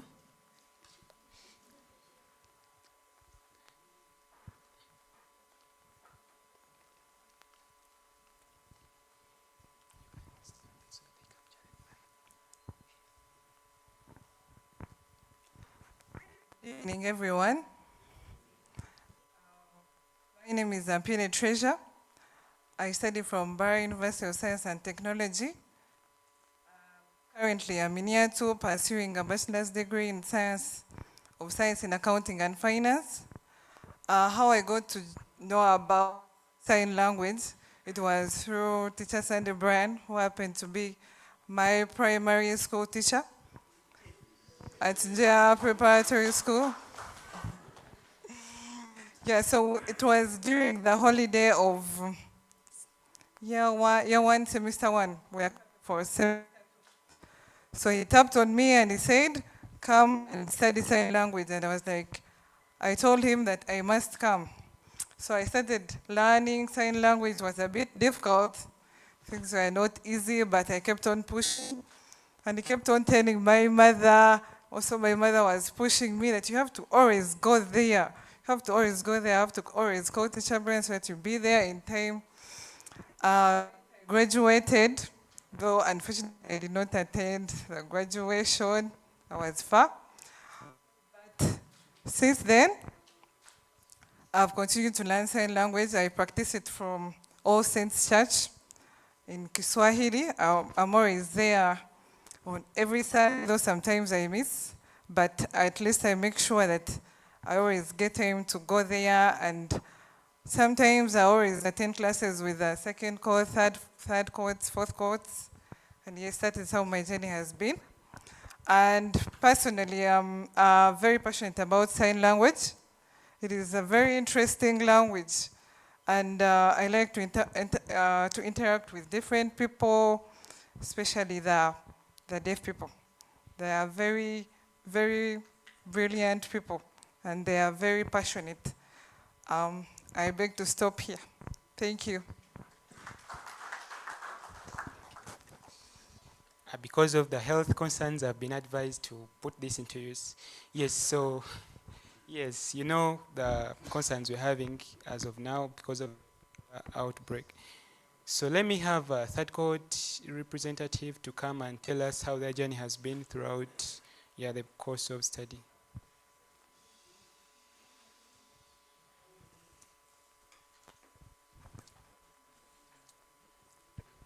Thank you very much. All protocol observed. Good evening. Yes, I'm by the names of Charlotte Tumuhaire, currently assisting in the pharmacy department. I teach pharmaceutical chemistry. And I was very obliged, unlike the others, I brought myself to class. I wasn't actually admitted. Yes, my colleagues had received the emails, and then I see that number that's always on the poster, so I inbox. I didn't know she's our mother, that is Madame Stella. So I inboxed her, I'm like, hello, I've seen the poster, I didn't apply, but I'm coming. I think she was challenged by the boldness, so she tells me, can you wait and we see the turn up of the students? So I told her I'm waiting, but I actually went to class. So when I went to class, I was very amazed by the way people can communicate without actually speaking, like opening their mouths to speak out loud. So I decided to stay, and long story short, I kept on enjoying the classes because, I mean, it was 2 hours every 3 days a week. And I thought, okay, if I add this skill, I had never seen it anywhere actually, like in our church environment, we don't have deaf people coming around our church. And in our classes also, I didn't have any deaf students, so I didn't know how this would be put to use, but I was doing it anyway. So when it came to finger spelling, it's my favorite. I love finger spelling, friends. So I would always do it and feel good about myself. So lo and behold, I remember my very first opportunity was at All Saints. I was invited to interpret, and I asked myself, I'm a Seventh-day Adventist. How am I going to interpret in a church where I have never heard the songs and all that? But by the grace of God, I kept turning up every Sunday for about 4 Sundays, and then I got a bit busy. But from there, I did not sit. Our dear graduates, this opportunity is very golden, because from there I was called upon. I was connected by our teacher, that is Teacher Sunday Brian, and the Uganda Vocational Training Assessment Board calls me to go and help some of the students with disability. And I remember it was quite a tasking experience. You know, like the student entirely relies on you. They don't know that you've just learned, so they entirely trust you for that exam. And I really thank God, because I was quite down financially. And I am telling you, a miracle happened. So I thank God for that. Then lastly, also about sign language, I think it's been a wonderful experience whereby now even other people whom I don't know can contact me to help them in different places. I have interpreted in a town council meeting, a district town council meeting. I think it was in Intungamo. Teacher Brian tells me there are 3-4 deaf people, come and interpret. And when I reach there, it is a whole 2 columns of deaf people entirely relying on you. It was a very interesting experience. I remember he gave me a call and told me, when you get tired, please step out. But I would go out wondering, people are missing out because I've stepped out, a whole 2 columns. But I thank God for this opportunity, and I pray that God blesses the Dean of Students Office. God blesses our DVCAA, thank you for coming, as well as our mother, that is Madame Stella, and every other person that has made this a success. May the good Lord bless you. Oh, thank you very much. I think let's give her some flowers. She loves finger spelling. And I think I should thank the Dean of Students once again for bringing this program to MUST, because we are having good products. We're having people interpret on TV, interpret in churches, interpret at district council meetings, and you're really grateful to see us creating that impact out there. So allow me to have the last representative, who is going to be from the 4th cohort, to come and share with us how their experience has been from the time of application, how they felt after being admitted out of the 500 applicants, and how the journey has generally been. So anyone from the 4th cohort to come and share with us?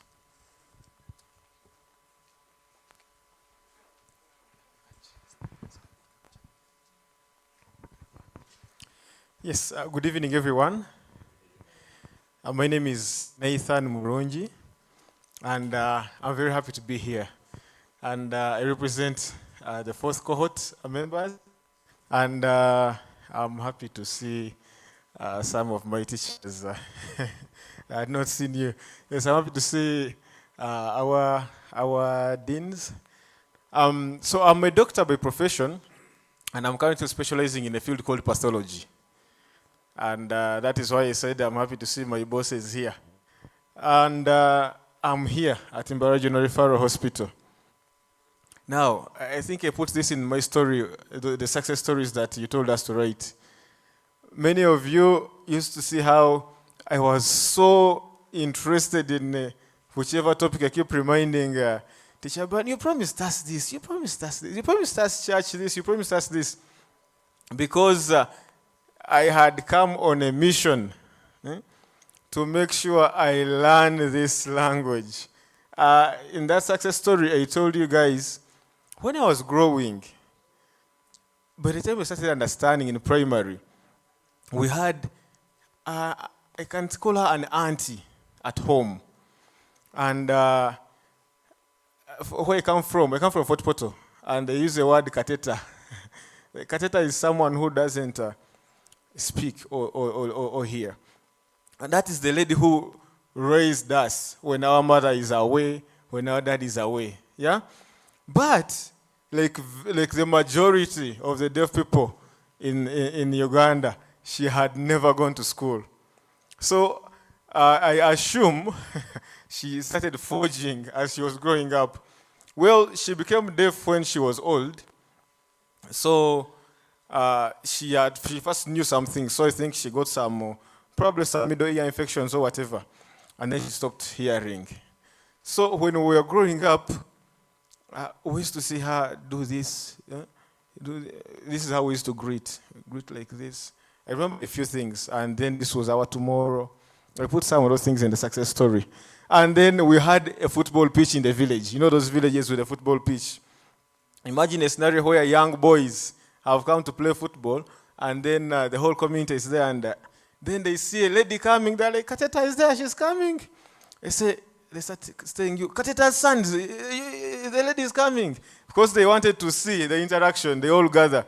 Then they see her doing this. Of course, I don't remember exactly what we used to do, because they were not standard signs. But we used to communicate. But at least some things are the same. When she does this, it's a man, yeah? It's a man, it's a woman. And they used to enjoy seeing us interacting, yeah? But they were all local signs, of course. So when I finished primary school, I lost touch because now my primary school was a day school. So now at secondary school, I moved to boarding. And now, now boarding school, you spend almost three months in a term. And I think it also coincided with the time when she was leaving, because now she had plans of starting her own business somewhere in the village where she came from. So when we came back for holidays, she wasn't there. And gradually, by the time I finished senior 4, I could not remember anything. In fact, when we would meet on functions, I would feel so shy. I want to communicate, I want to do this, we are happy, we are hugging, but I fail to pass on what I want to say. And it touched me so much. So when you told us that there is sign language, there's a lady called Kaswiti.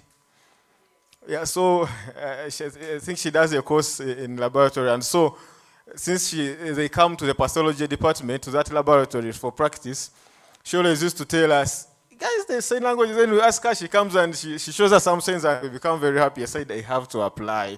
And so when I saw that email saying you've successfully been given, I was so happy. I was very happy.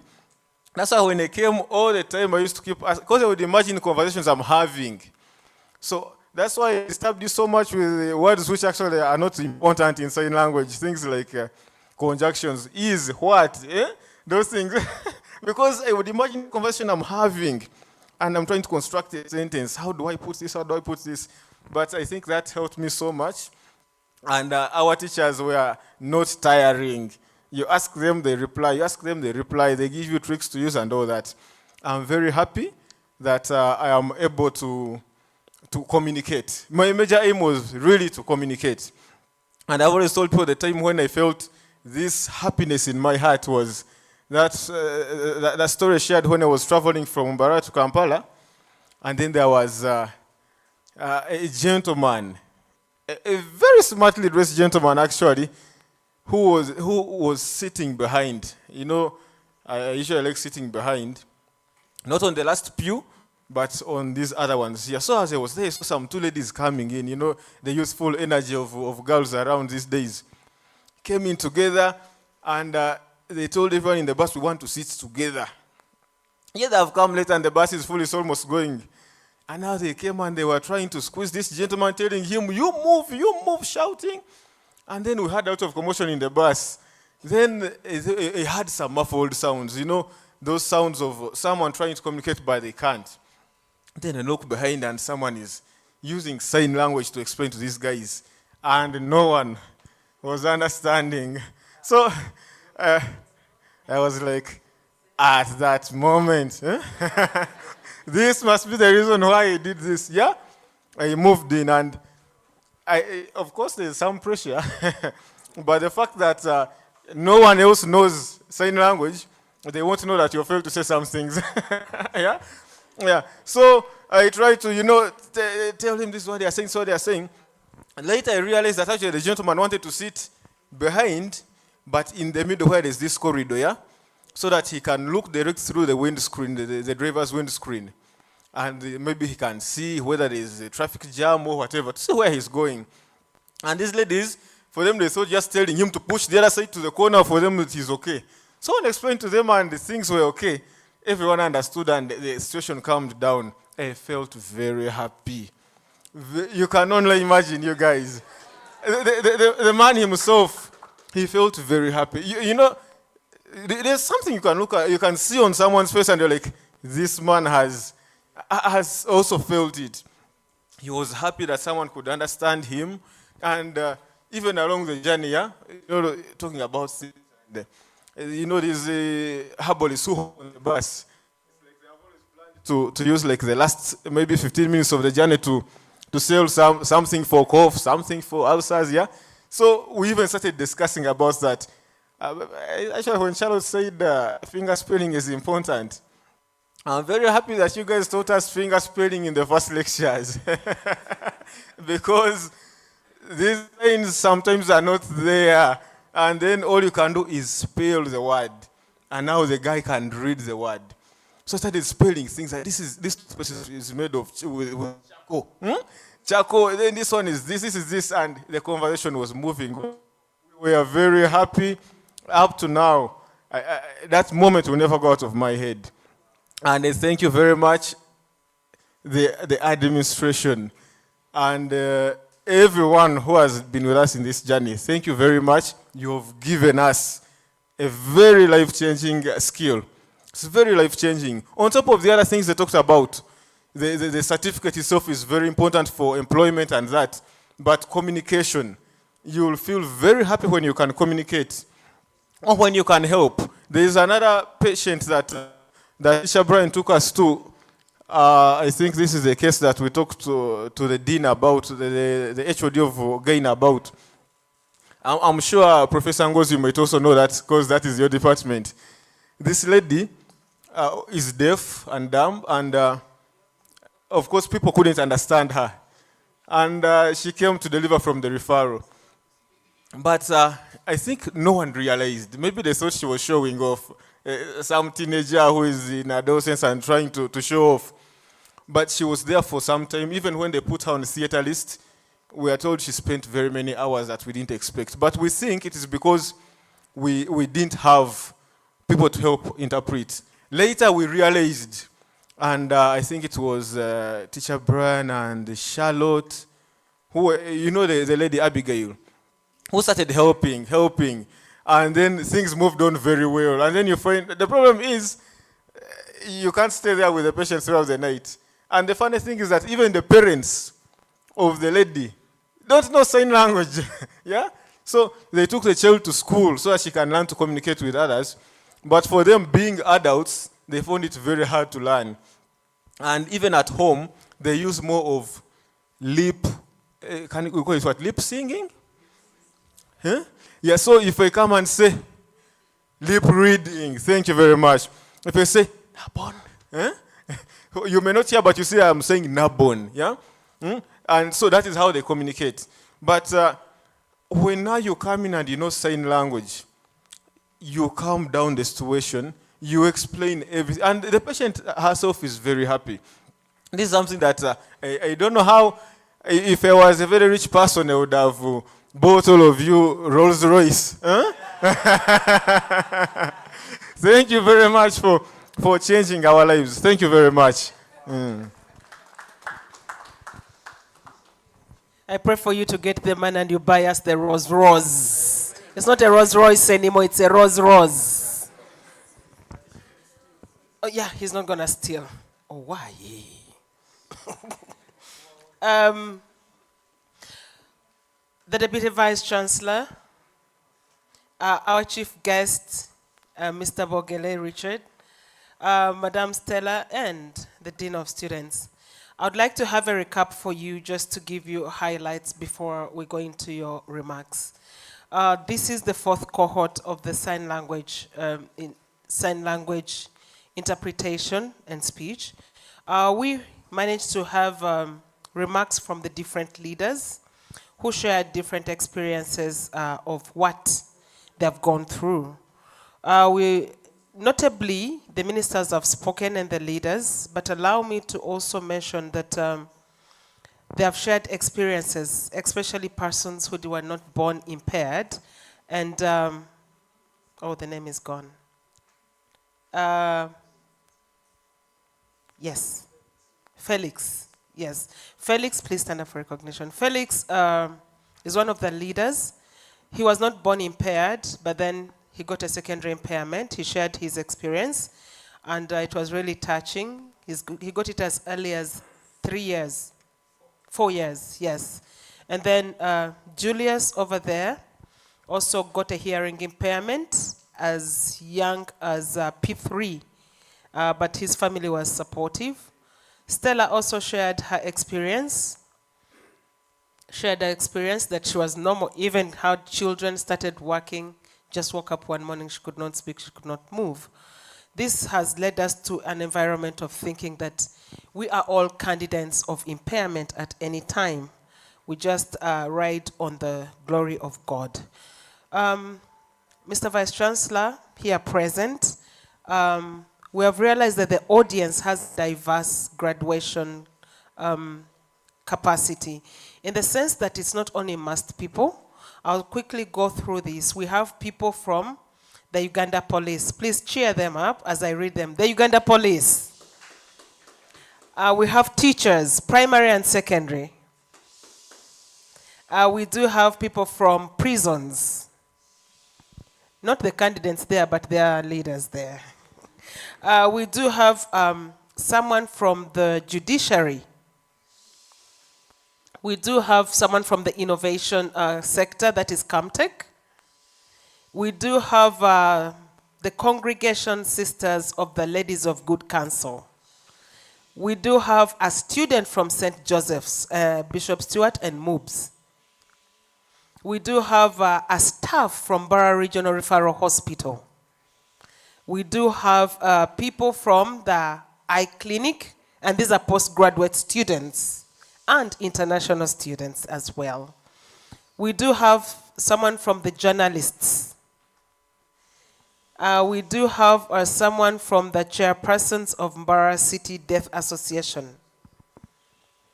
We do have someone from the Advocacy. And we have a senior 6 vacationist. Why is that one more given flowers? I had that one.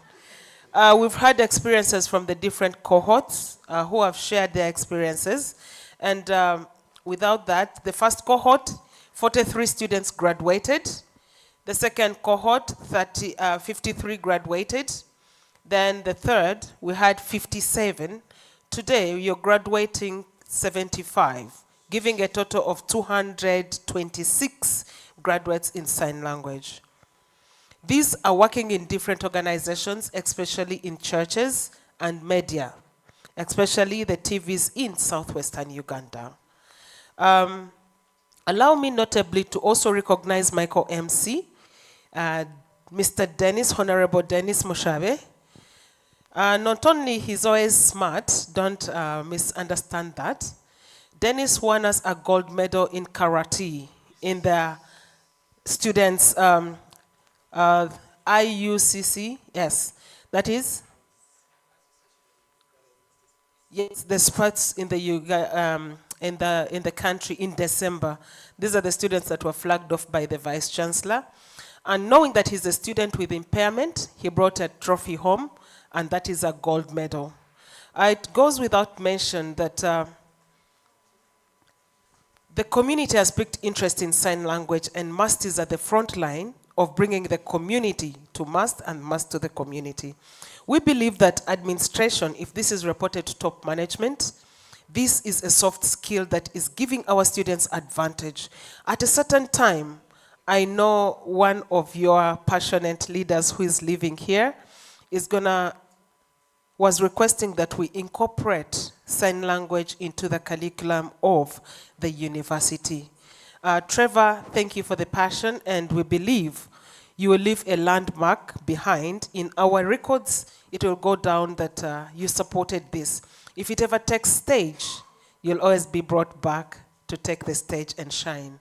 That is over to you. Allow me at this moment to invite the Dean of Students, according to protocol, to invite you and address us before the ceremony.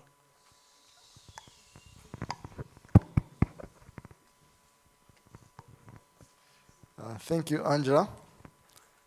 Members, we are honored this evening, as indicated to you, to host our chief guest and the professor, our DVC, AA, Professor Joseph Ngonzi.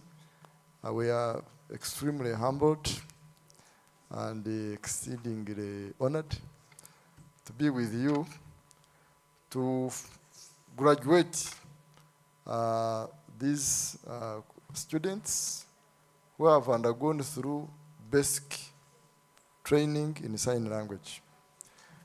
We started in February, that was 17th February, and the sessions formally ended on 5th May this year.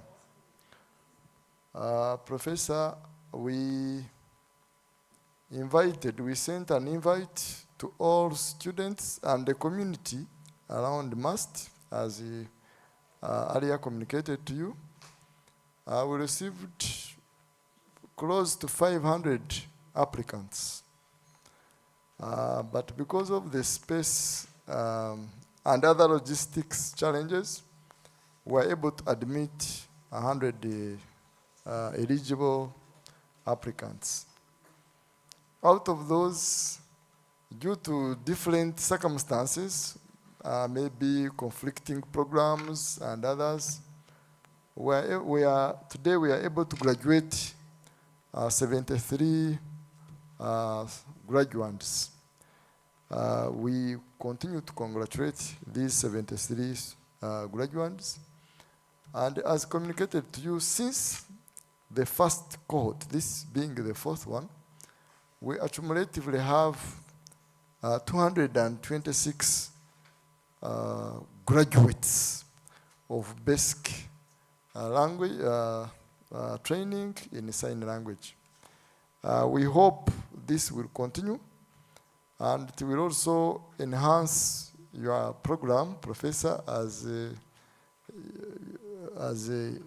someone in charge of academic affairs at this great institution, for the basic skills, soft skills for our graduates, for our students at MUST. On that note, allow me invite you, Professor, to take on and greet this audience and possibly award them for the great work done. Members, please join me to welcome Professor to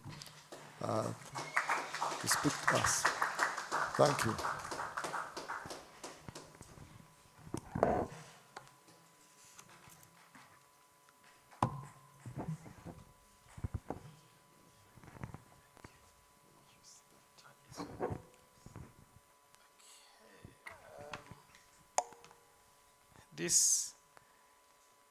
this pulpit is taller than my natural height. But nevertheless, after getting a few sign language signs, I'll be able to grow taller. The Dean of Students, together with your team, the team of trainers, the participants, I want to congratulate you for reaching such a great milestone. Congratulations. I'm here representing my boss, the Vice Chancellor of Mbarara University. And as I sat down there, I was trying to craft within my head and heart how this special skill can be taught to every student who comes to MUST. Many of the students at MUST go through cross-cutting courses like political economy and many other things. And for me, this sign language component is a great one that we need to push through the curricula, especially at such a time when we are revising our curricula.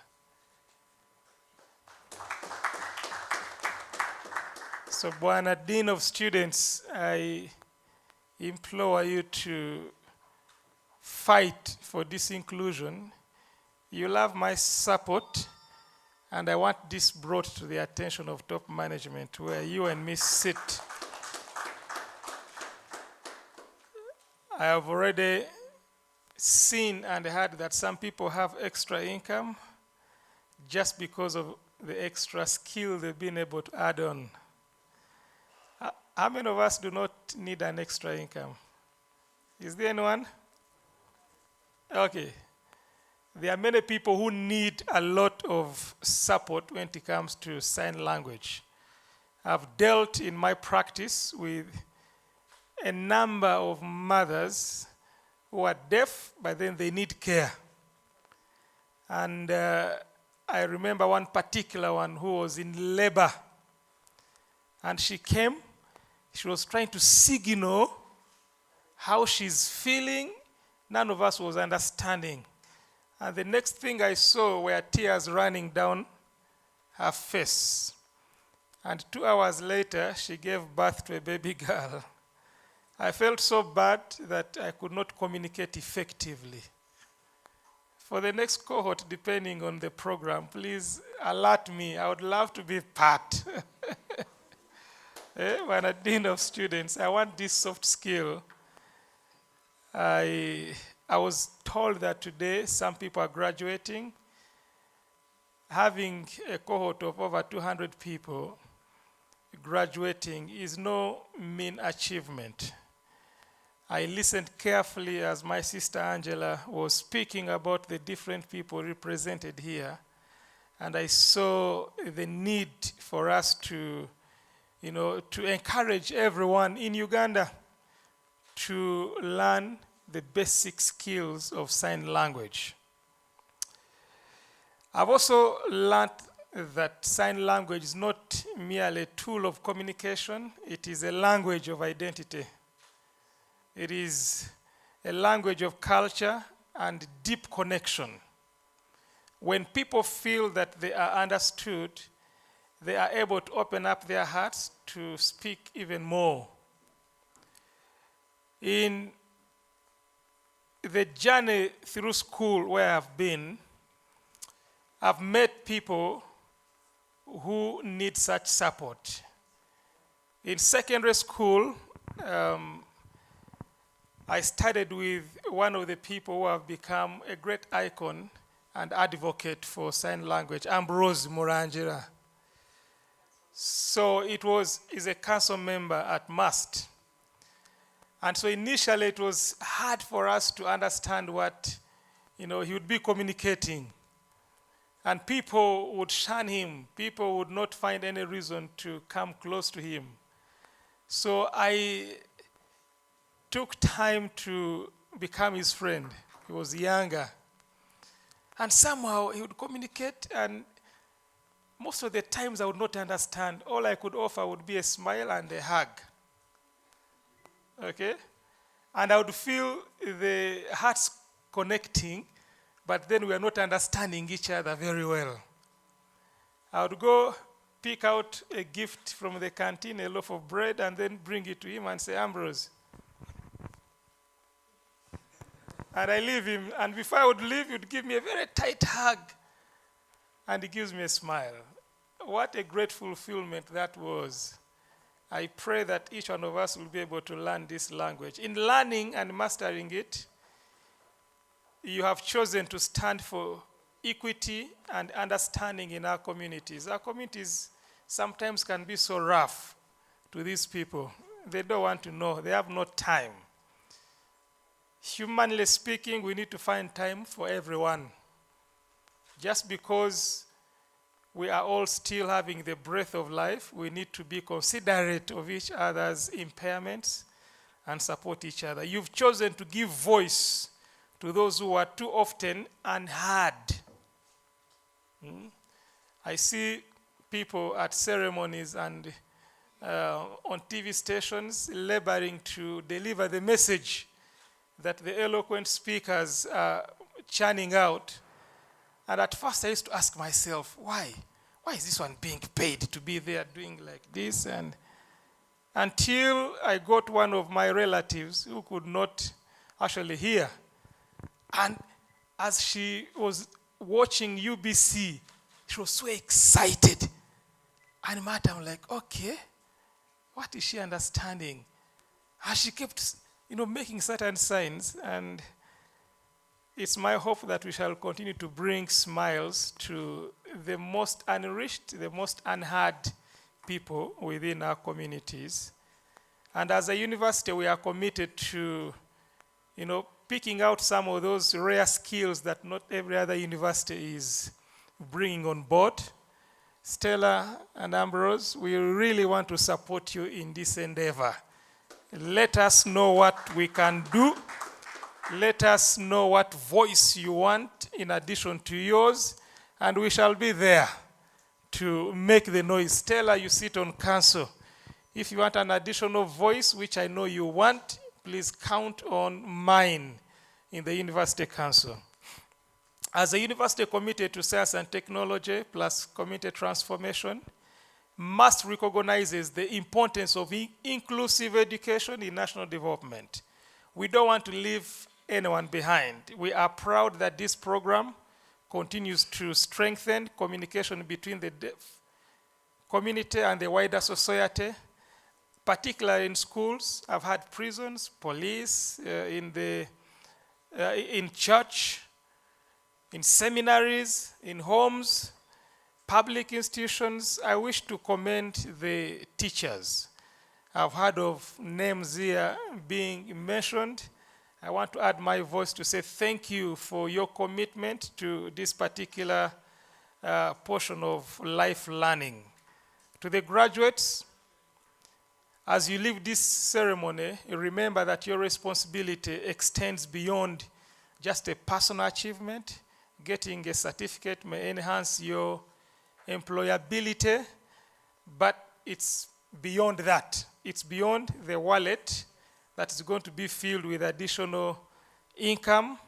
It's about touching lives. The world needs compassionate professionals who can promote inclusion and defend the rights of people with disabilities.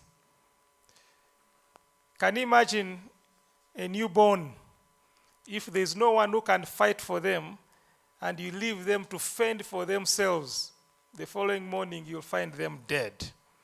So let's be there to extend a heart that the Creator has given unto us. Let's give it out to other people that can appreciate and benefit from the skills that God has given us. The journey has not ended today, and as we celebrate your achievements, we reaffirm our commitment once again as a university, and of course as a nation, to a future where everyone feels they are catered for. Finally, on behalf of MUST management, I congratulate all those who have gone through the training upon this important milestone in your lives and in the lives of those who are waiting for your services. We are proud of you. We look forward to the positive impact you will make in Uganda and beyond. So go as you feel nice. Remember that there are those who are waiting to benefit from your countless hours of learning and practice, doing homework, and treat that certificate as the evidence of your qualification to impact humanity. When you have no individual you are impacting, you deserve to do what? To go to the grave. And I'm not sure that any one of us here will be happy to head that way. Let us go out and we love God's people, support God's people. You never know that their Creator will remember us also at our points of need. Succeed we must. Thank you for listening to me this evening.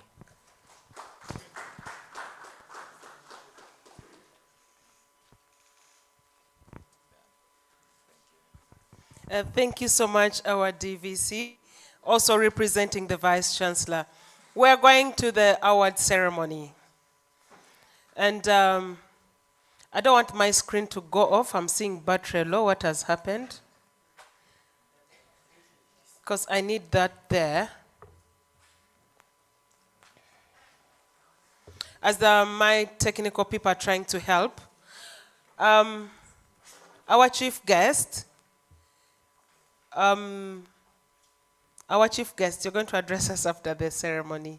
But I would like to bring to your attention that during the graduation of Mbarara University of Science and Technology of the year 2020, it was a COVID graduation with few graduates. Usually, we invite the best students in every faculty. To my surprise, the best student in the Faculty of Business was a lady called Chirabo. Chirabo got a first class, but she was impaired. She could not hear. She would lip read the lips of the lecturer. She got a first class.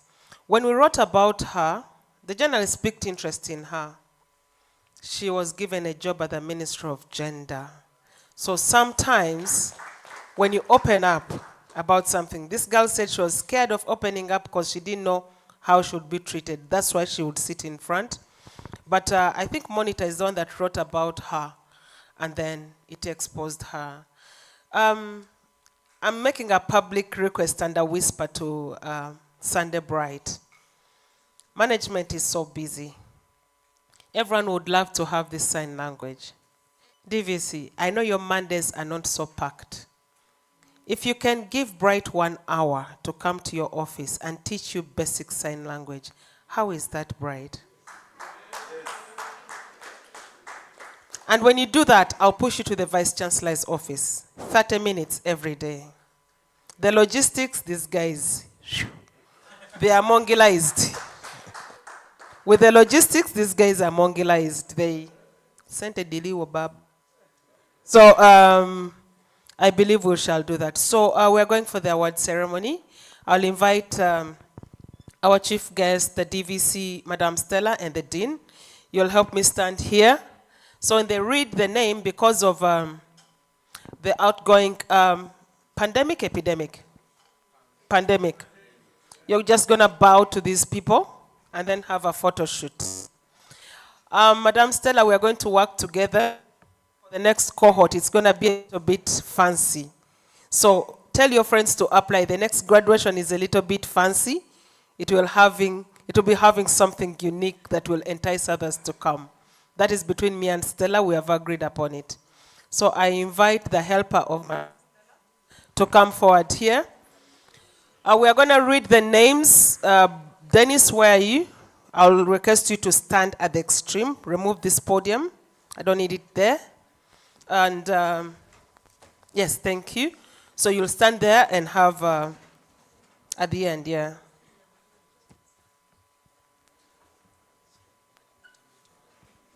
We're going to read your helping Sunday there. These ones are coming.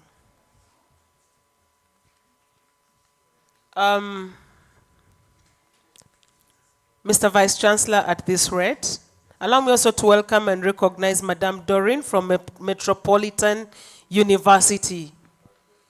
Doreen, where are you? Oh, please come forward, please. We recognize everyone while you are away. Thank you for coming. So, come up to here. Thank you. You're going to stand.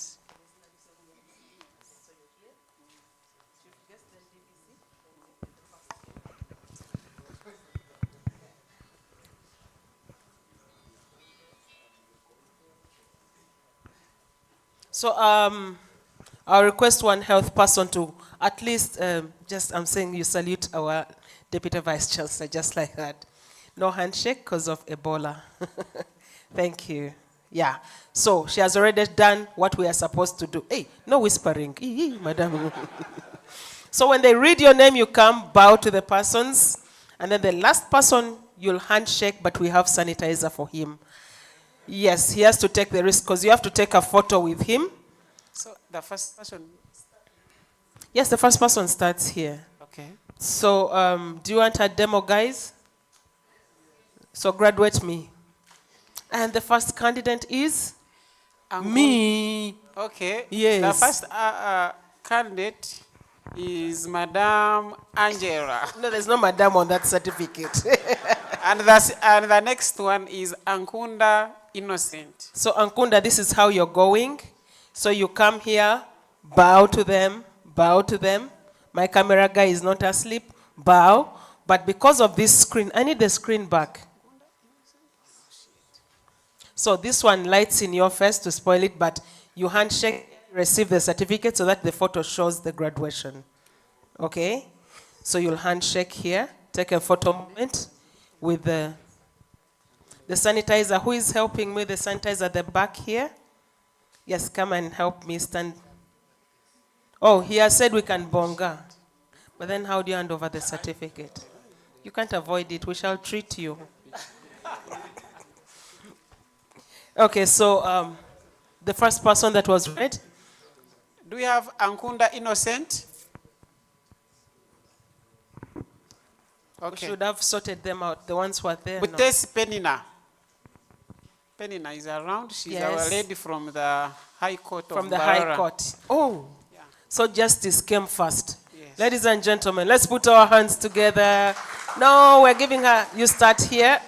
Yes. Take a bow, take a bow, take a bow. Yes, take a bow. You know when you're the first, you get all the photo moments. Should be followed by Akankunda Immaculate. Immaculate, it's your time. Next. Let's try to be swift. Nekesa Brelia. Let's have faster, faster, faster. Nekesa, it's your graduation day. Congratulations. The next one, please. Silvia should follow Brelia. Okay. I'll need to Silvia. Tuyamushanga Catherine. Our nun. Maleka Emmanuel. Maleka. Ah. And yet to come in an Arsenal jersey. Maleka, go and wear a coat. Maleka, go and wear a coat.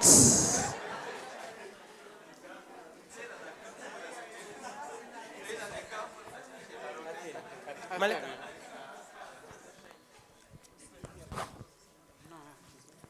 Maleka, Bamwanga Geoffrey should follow. Maleka didn't have to come in an Arsenal t-shirt. Bamwanga Okay, move. Geoffrey. Get moving. Yes, take a bow. Kasule Michael. Maleka, we are doing this like at the implementation science. What has happened to the screen when Maleka is going to shine? Bukenya Ramsey. Bukenya Ramsey. So they stole the trophy, eh? Okay. Where is Bukenya Ramsey? We need the screen on. Where? Please give Maleka his shine. Ninsima Irene. Yes. Benja. Where is Nisima Irene? So take a bow. Masereka Lukando. Wanje. That is for Kenya Ramsey. Next cohort, you're doing a red carpet walk. Buri Gashom. I'm changing that. I'm changing the cohort graduation. It can't be like this. No. It will even have music. Buri Gashom. Naijuka Hilary. That's Hilary. Gashom is not here. Kanyesi Jedarius. I think take 3. Read 3 at a go. Gibonyi Emma Mudoko. Emma is around. Namudu Rahuma.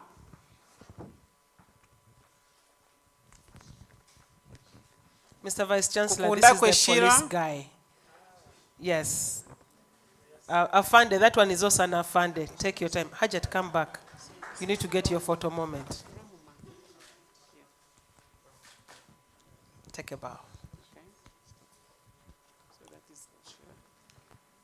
Take me 3. Kwase Godwin, you should follow Shira. Godwin, at Kwase Godwin. Godwin is from St. Joseph's. Godwin, thank you for coming. Be our ambassador there. He aspired to be the guild president, but his votes were stolen. Akero Bajenda Helen. Oh, Helen is not around. Congratulations to Helen. Ayevare Doreen. She's our lady from Metropolitan.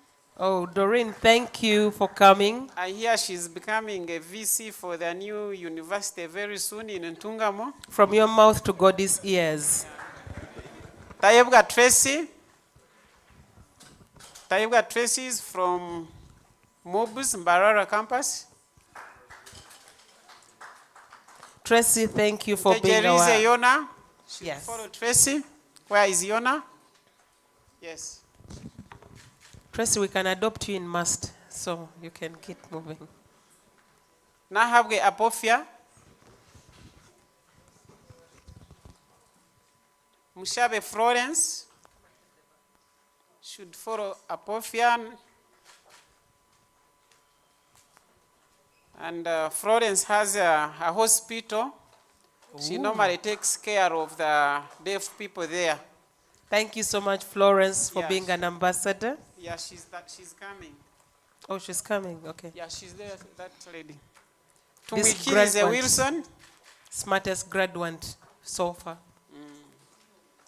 Thank you for That's coming. Apofia. Tumwikirize Wilson. That's Florence. Florence, Tumwikirize thank you Wilson. for being an ambassador. Abdul Karim Ismail Gaboti.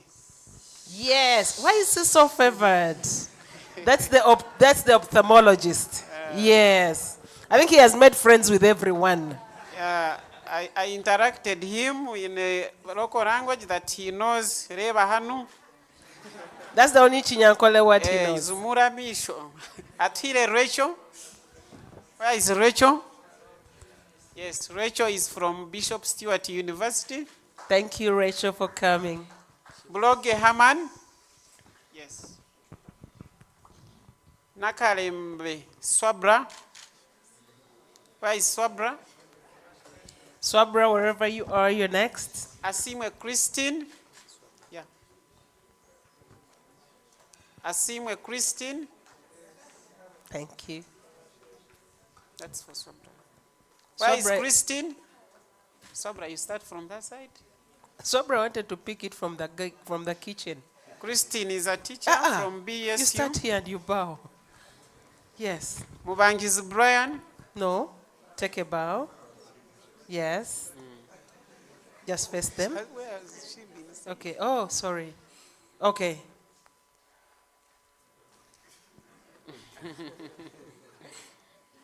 Mubangizi Brian. Mugenyi Kevin. Where is Mugenyi Kevin? Yes. Kevin is also developing a software that interprets sign language. Yeah, he's doing software Who has covered engineering. Yeah. That's for Brian. Brian.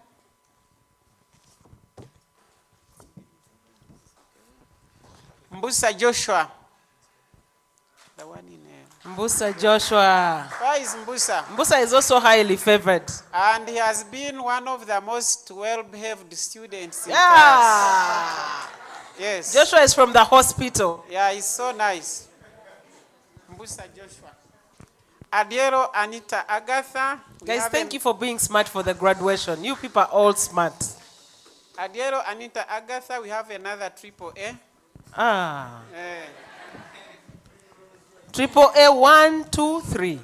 And Anita is a daughter to the head of the, that word. So she's a daughter to the head of the ophthalmology department. Anita, come back. Anita, we start from here. Madam Angela's place. Warugembe Sulaiman. So she's from Dr. OJ? Yes. Okay. She's a daughter. Okay, take a bow.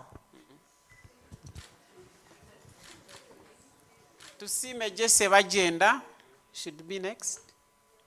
Do we have Warugembe Sulaiman? Jesse Bagenda. I know Jesse. Amanyire Raymond. Raymond is around, yes. Good. Raymond is around.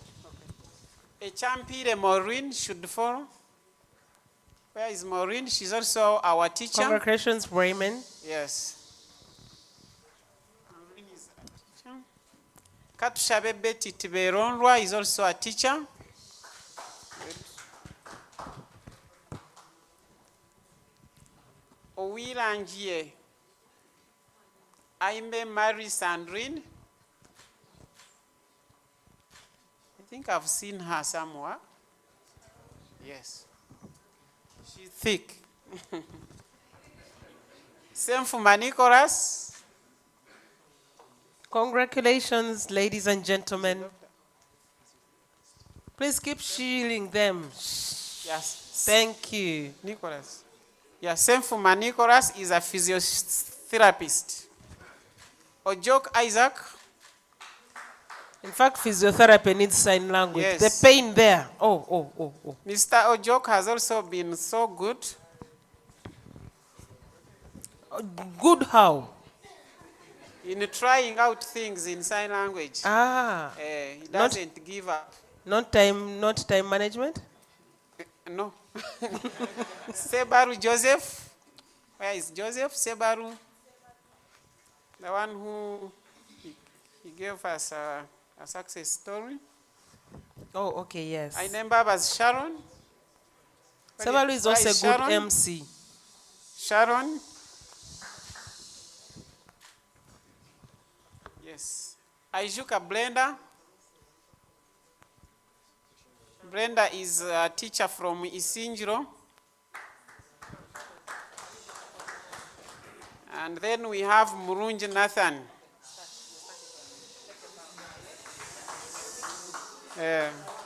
Nathan said that he's happy, so I expect you come while smiling. Oh. Yes.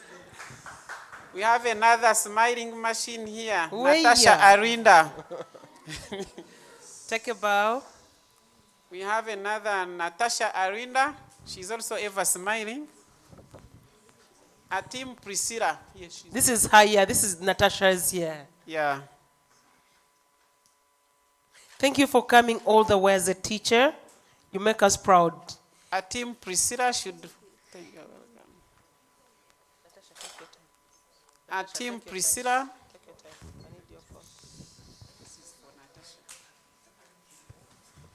Seluga Peter Rubega. Do we have Mr. Rubega here? Wait. Ineviona Praise.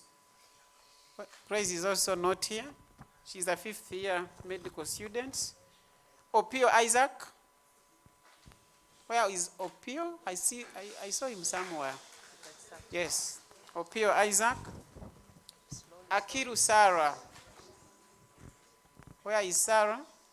Opio, congratulations. This graduation has come before your real graduation. Abdurrahman Abdukarim Ahmed. I see why people are cheering them. Ishimwe Luvuga Daine. That's our ambassador in Kigali. Abe no Mugisha Muhabuzi. I saw him somewhere. Very soon he wants to be a father, a Catholic father. This one?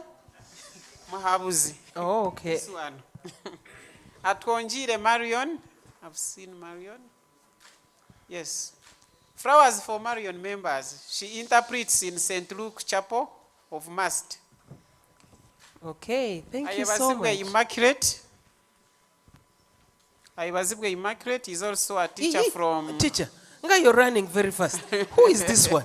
Hey, can you put back the screen for her? Hey. That's Dine. She's our ambassador from Rwanda. This one? No, the one holding a certificate. Okay, that's why she was running away. Yeah, that's Marion. The one interpreting in St. Luke's. Yes. Then followed by Immaculate. She's a teacher at St. Arosius in Nyamtanga. And she's also my OG. Oh, that's same class, by the way. You're skipping some people, teacher. Azuna Francis. Thank you. Francis is around. Mwesigwa Timothy Puchi should be.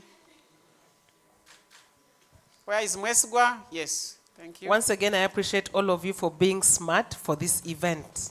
There's no one I'm bouncing. I'm here to just bounce those who are not smart. Tumusime Gerard. Where is Gerard? Yes. Saja Midraj. Members, put your hands together for Saja. He has been helping us in class. He has been interpreting. So he graduated before? Yeah, he's good. Atuyambe Associate. Take your photo moment. Where is Associate? Yes.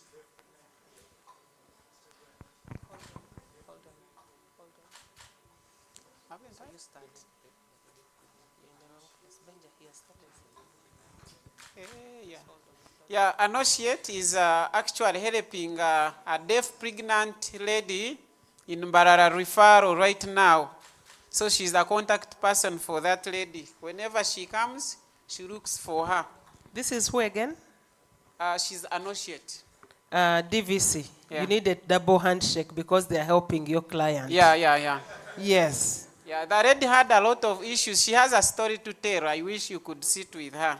Nabongo Lucas. She's going to summarize before the chief guest speaks to Lucas us. is around. Kankiro Joshua.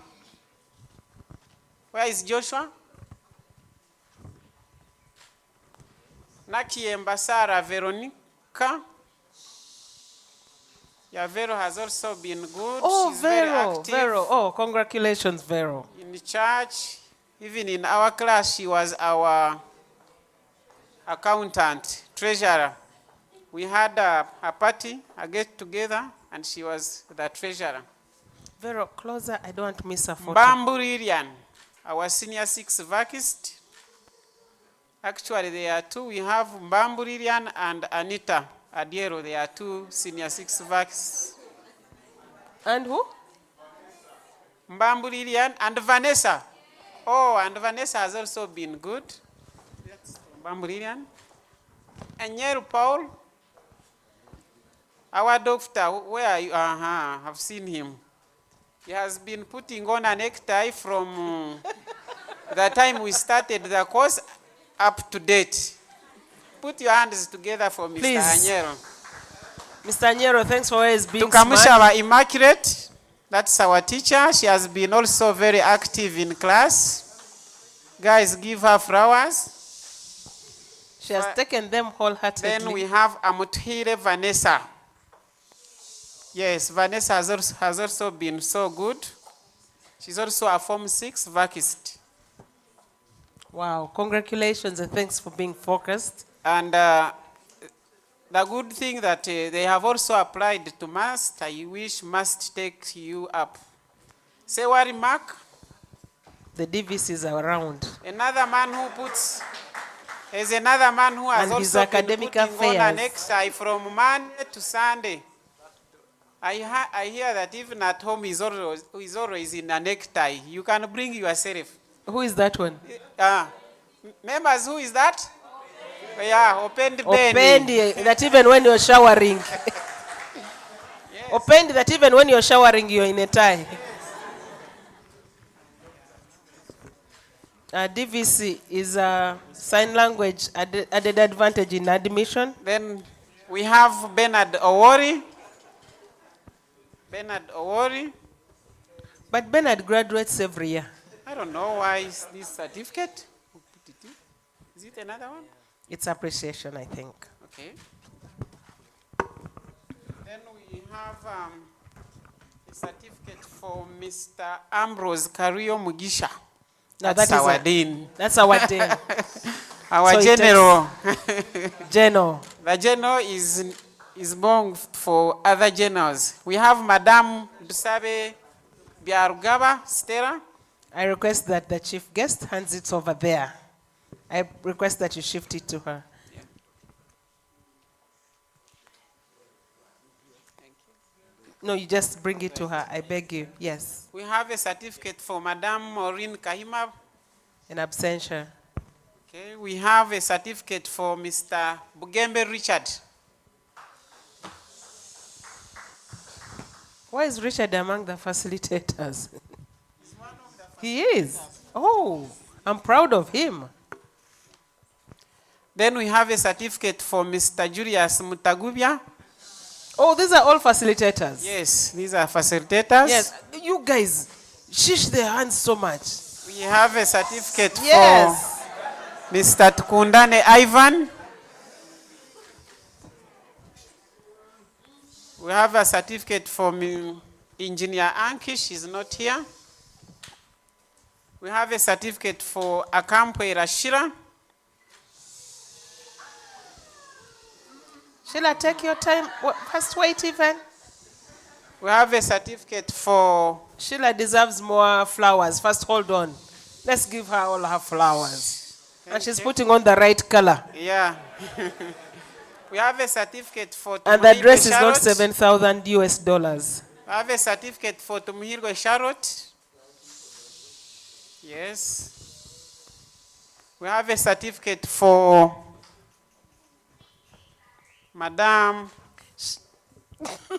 Martha Choshaba Tuinamasko. Charlotte is corrupting me.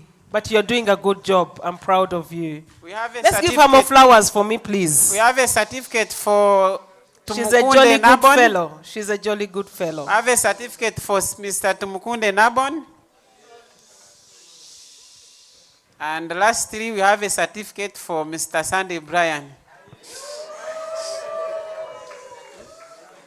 Put your hands together.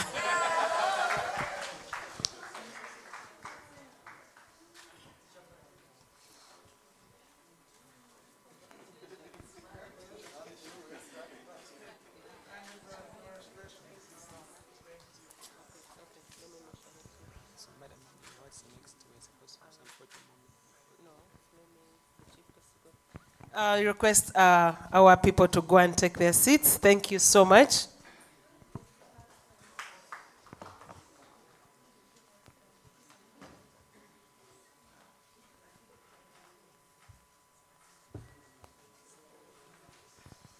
I request the lady with the story from the Maternal to come and tell us that interesting story. Madam Stella, there's been a public demand and the Dean of Students. Chihumuro is left out when these opportunities come. Can the next classes be in Chihumuro, please? Yes.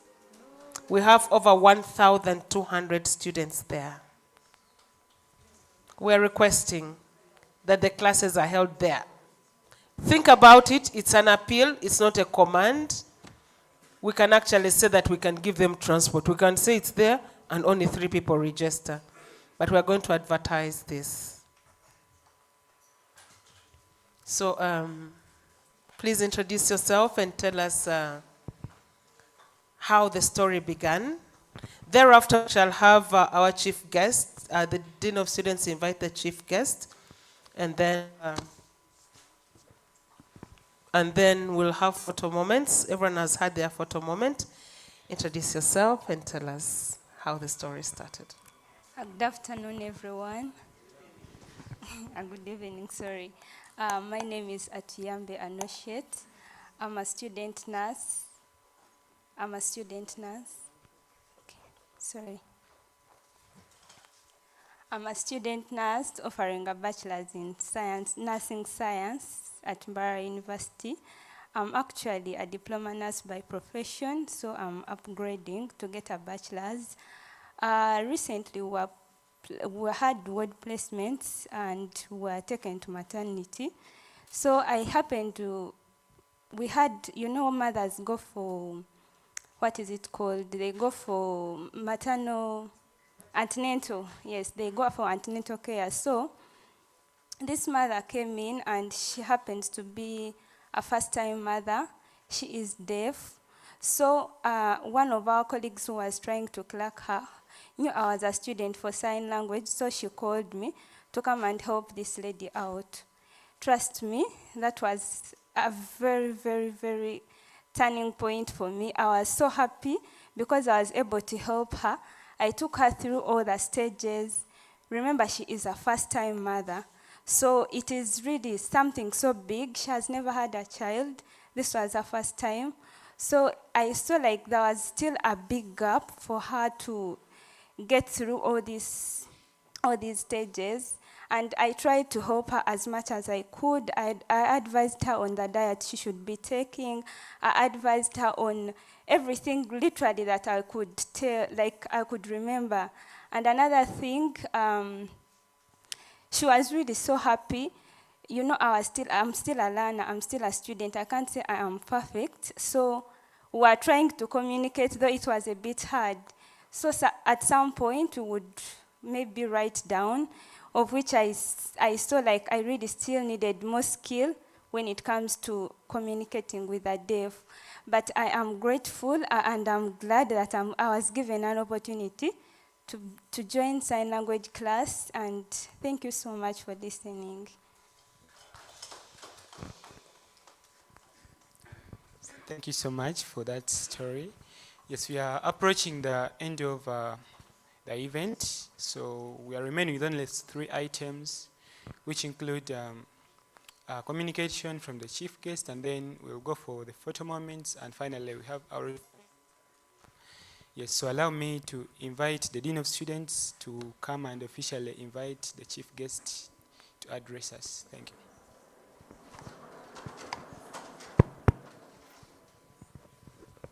Thank you, Honorable Minister.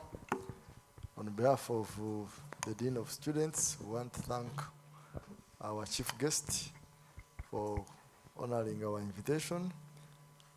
Let's give him another round of applause, members. Good. Yeah, thank you. As requested, our chief guest, Professor Ngonzi, we kindly request you to come, give us final remarks, and as protocol allows. Sorry. I'm told the chief guest is Mr. Bogere is the keen guest. Yeah, sorry.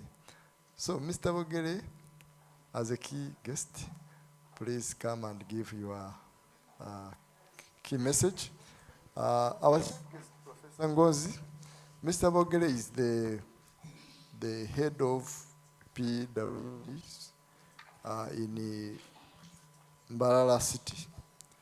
Yeah, and he was with us at the caregivers training, and now he is with us. He supports our cause of inclusivity.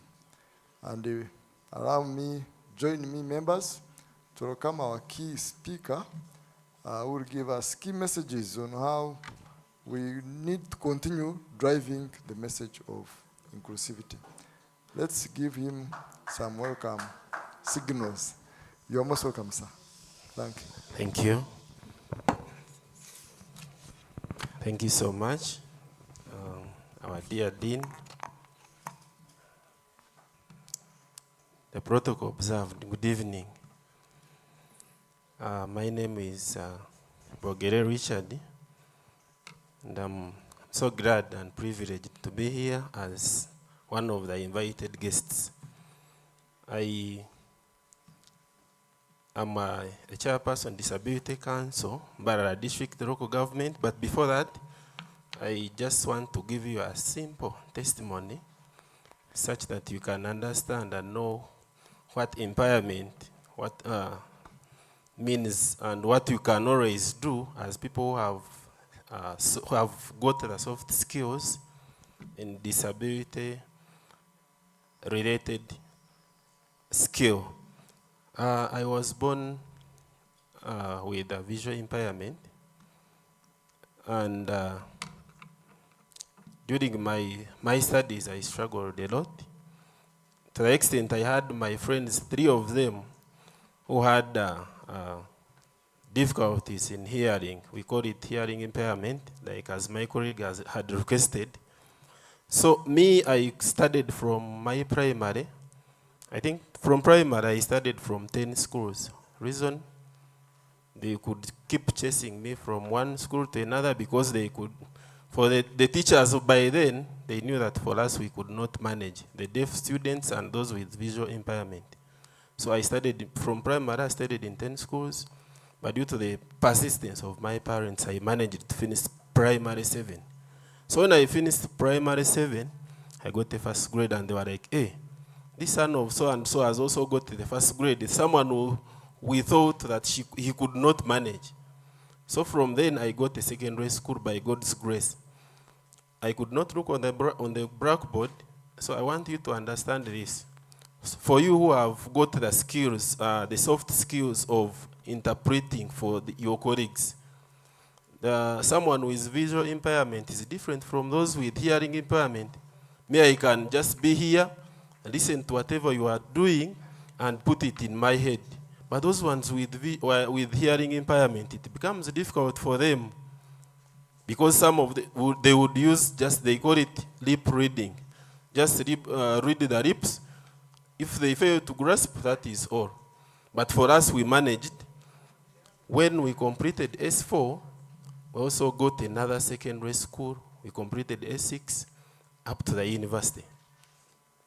After our graduation, those people were like, these people are not going to make it in life. And actually, 4 of us, the 3 who were deaf, and me with visual impairment, we graduated in the same year. So we are from different sub-counties, and on our graduation, we had one graduation party. One. So why did we do that? We wanted to show the community that even those, there is a saying in Runyankore, in quotes,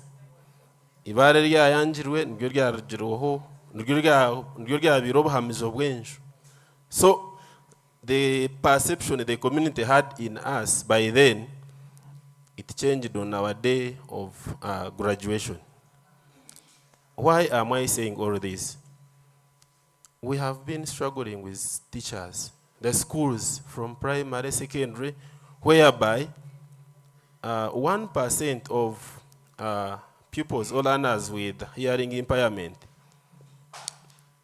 actually less than 1% are in school. But there are many in our communities. One of the major reasons is lack of teachers in primary and secondary and even other institutions. So our dear graduates, you are very lucky for today.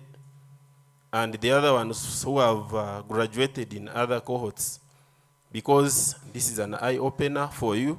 If you take that certificate home and you sit on it, you will be wasting the resource. That is a very good resource. And even the resources at mass, you will have wasted them.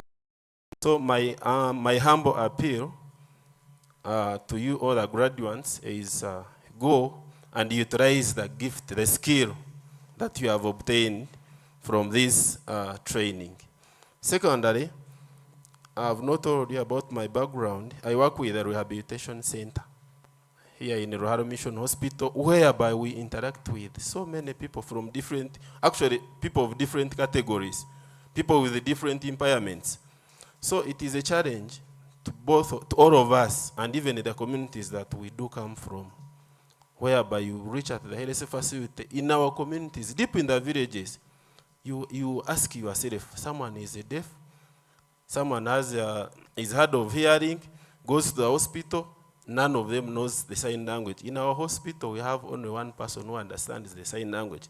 So the way we struggle, if that man is not around, and we get someone who needs to be interpreted, we struggle a lot. You find we get papers right, some of them we find they doesn't know how to read and write, then you find us struggling. But this is a very good opportunity. I think 200 people, more than 200 people is not a small number, and I appeal to MAST that we should continue with this. I'm seeing Chambogo coming back here in Western Uganda because we have always referred different students with different impairments to Chambogo, because in Uganda we know Chambogo as the only university which can cater for all students with different impairments. But now MAST is coming up, and I want us to clap for MAST, the management, the council, Madam Stella, thank you so much. Our dear Dean, I want us to keep the candle burning, because we have so many, at least the parents stop struggling, sending their children to Kampala. They're struggling to go to Chambogo, but if we can empower the university like the way we have started, and we find we are in position to cater for all categories of disabilities. But I want to assure you that among all the categories of disabilities, hearing impairment is very hard and difficult. Most of the runners that are chased in schools, they are the deaf students, primary, secondary. Why? They are not teachers. The teachers that are there, they doesn't have skills in sign language. So the school administration will tell you, Richard, now, there's no way we can cater for this runner. We don't have the interpreter. But you forget, we have seen our colleagues here, they also studied, and now they are helping the country, including even some of us. We've been trained by them. So you can imagine, if they didn't go to school, what would happen?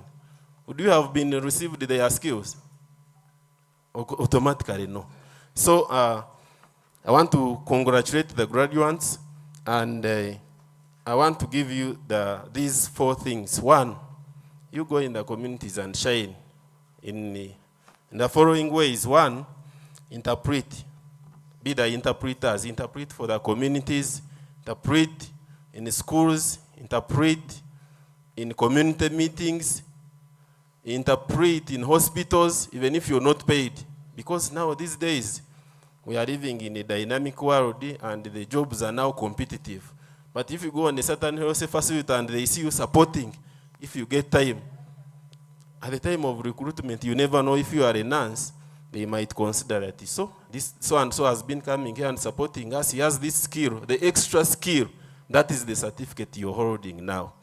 Then maybe by God's grace you can be recruited. Secondly, you are the role model. You go and be role models in your different communities, different sectors where you've come from, even if you're at the university. Because when you look at the population of Mbarara University of Science and Technology, when you look at the population of Bishop Stewart, we have a student from Bishop Stewart. There are so many students, and they also need this skill, because I think there is no community without someone with a hearing impairment. I don't think we have that community here in Uganda.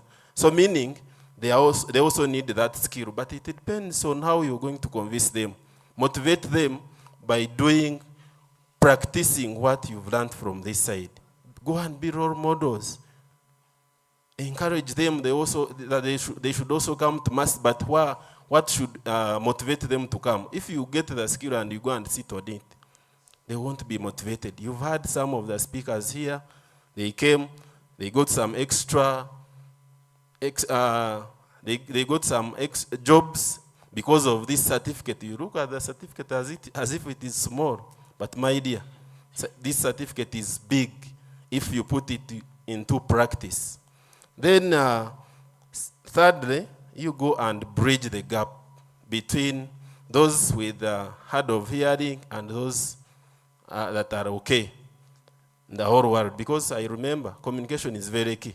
I'm just imagining, you just put yourself in the shoes of those people who are hard of hearing.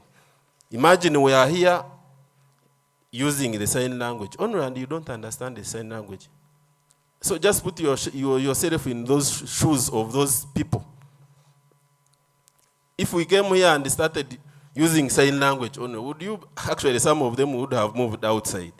But the fact that we have sign language interpreters and as we are speaking, so we are now looking at the inclusion.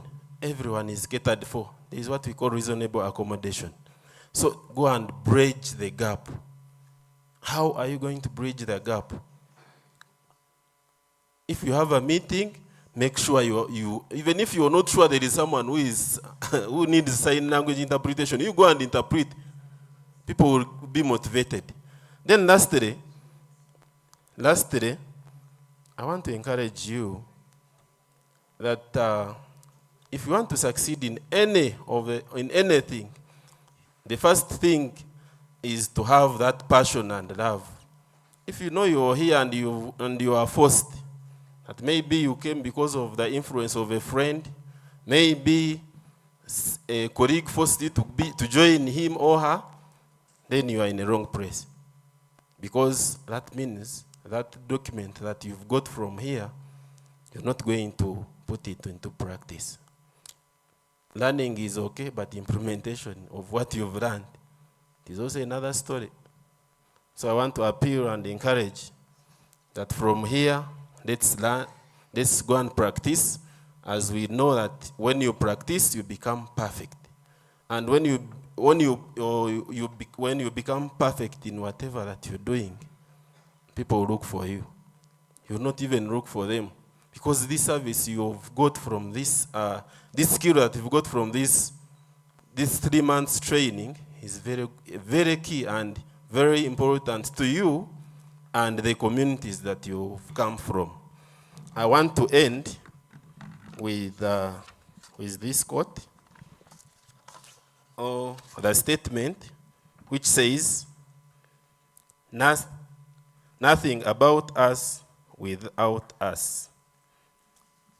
Meaning, no policy, no service, no classroom should be designed without the provision of persons with hearing impairment. I want to thank you and congratulations, and go and put in practice what you've learned for God and my country.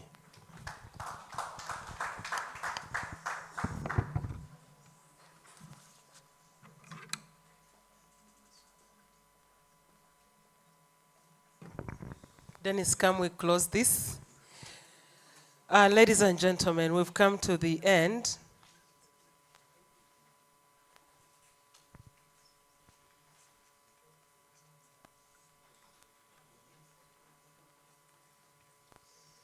So I would invite that the chief guest, the Vice Chancellor present, Madam Stella and the Dean, let's lead at the back and we guide the photo shoot. Dennis, let's guide the photo shoot. So as they are moving, who should go first at the back for the photo shoots? The graduates.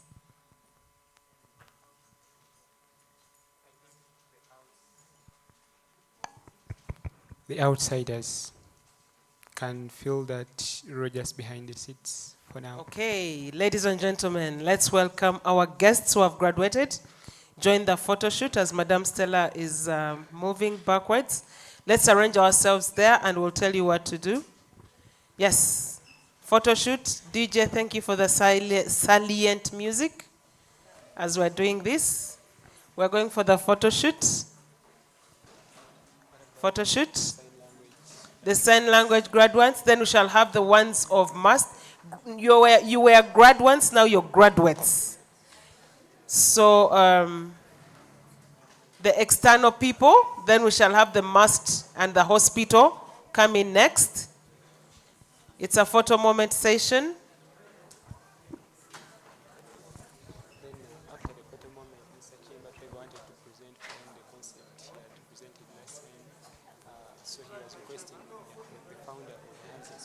Yes, so we shall have Mr. Chiemba also speak to us. We are having the photo moment. Thank you, the mass team and the hospital. We together. How was it? Benja, no. You get on camera. So we are going for some photo moment. Let's go. Otherwise, we are going to do it according to faculty, but I know Faculty of Medicine will have more. So let's take our external guests, please.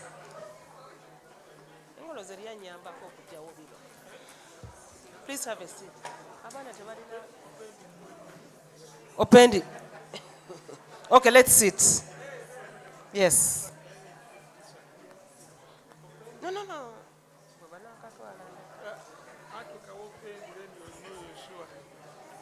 Open it. Our life is there. Open it. Yes, let's have our seats, our guests, our external people. Sister, our justice person, please sit. Others, let's go behind the banner. These are external people first. The mass people, just hold on first. Yes. Thank you.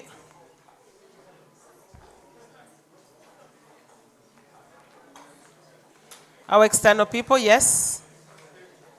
Sister can take a seat, and then the others.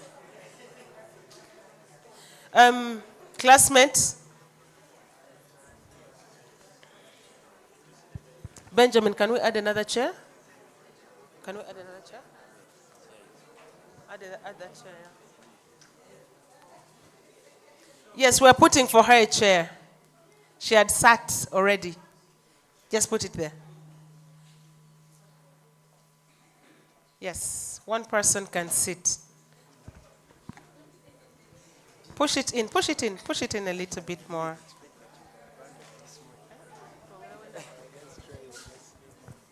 Okay, where the chair stops is where the photo stops. So all of us have to be behind. Yes. So show me the certificates. Our mentors will join another, but they have already joined. I don't know what to do.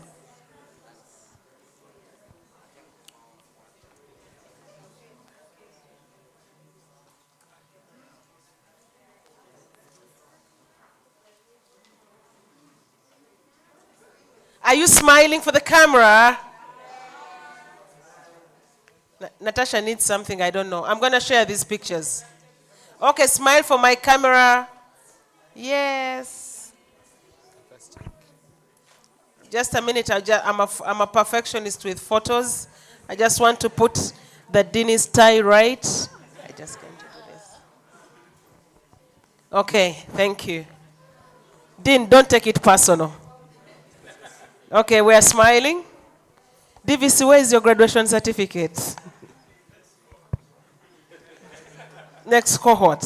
Okay, let me have the masked people who have graduated. I'm told Opendi has to sit because he's holding the tablet of the...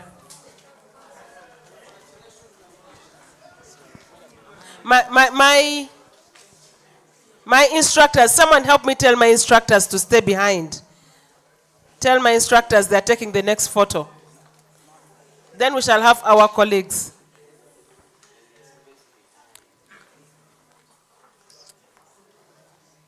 We shall not all be seen. They can't fit.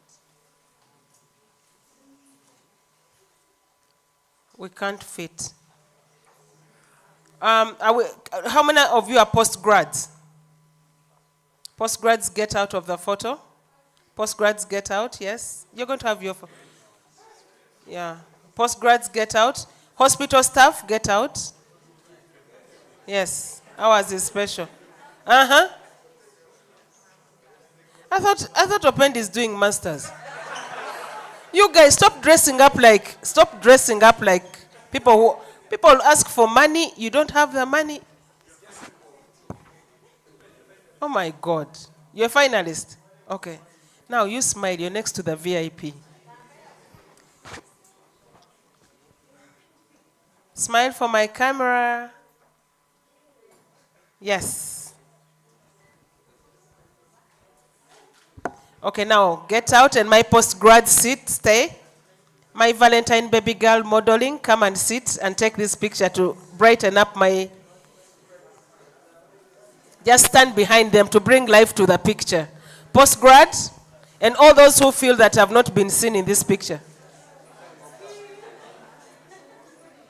Not Opendi, no, I don't want Opendi. Okay? No, the other cohorts are coming back later. Yes. Photo moment, show me your certificate, Sheila.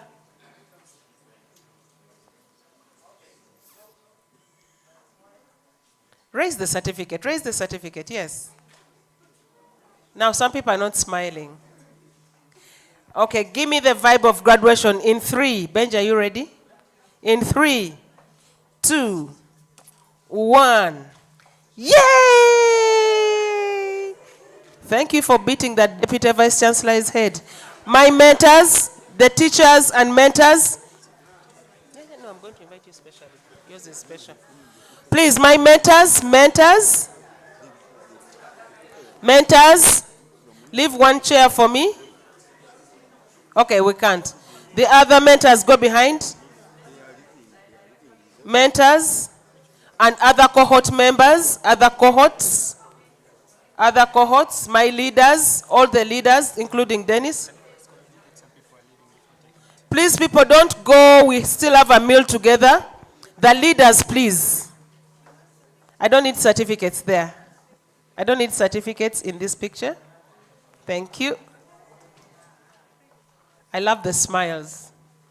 I know why my brother I know why Mr. Tebandeke took you. It's the smile for me.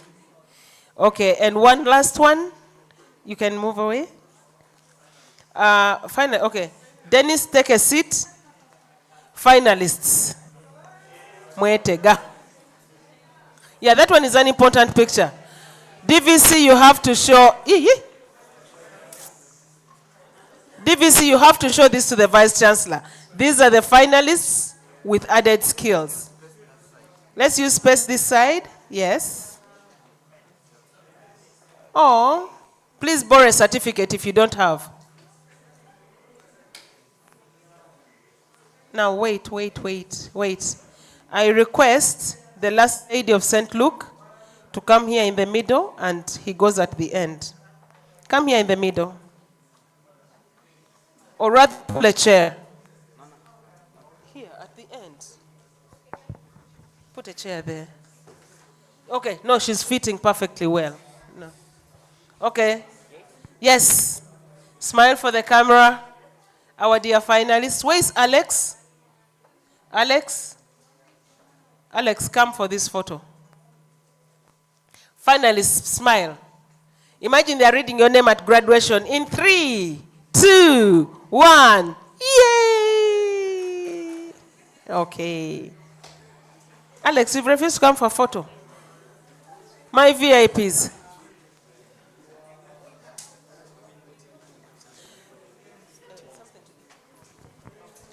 All right, thank you very much. Please don't leave before you have something for tea. Let's kindly go and get our tea just out there. Thank you.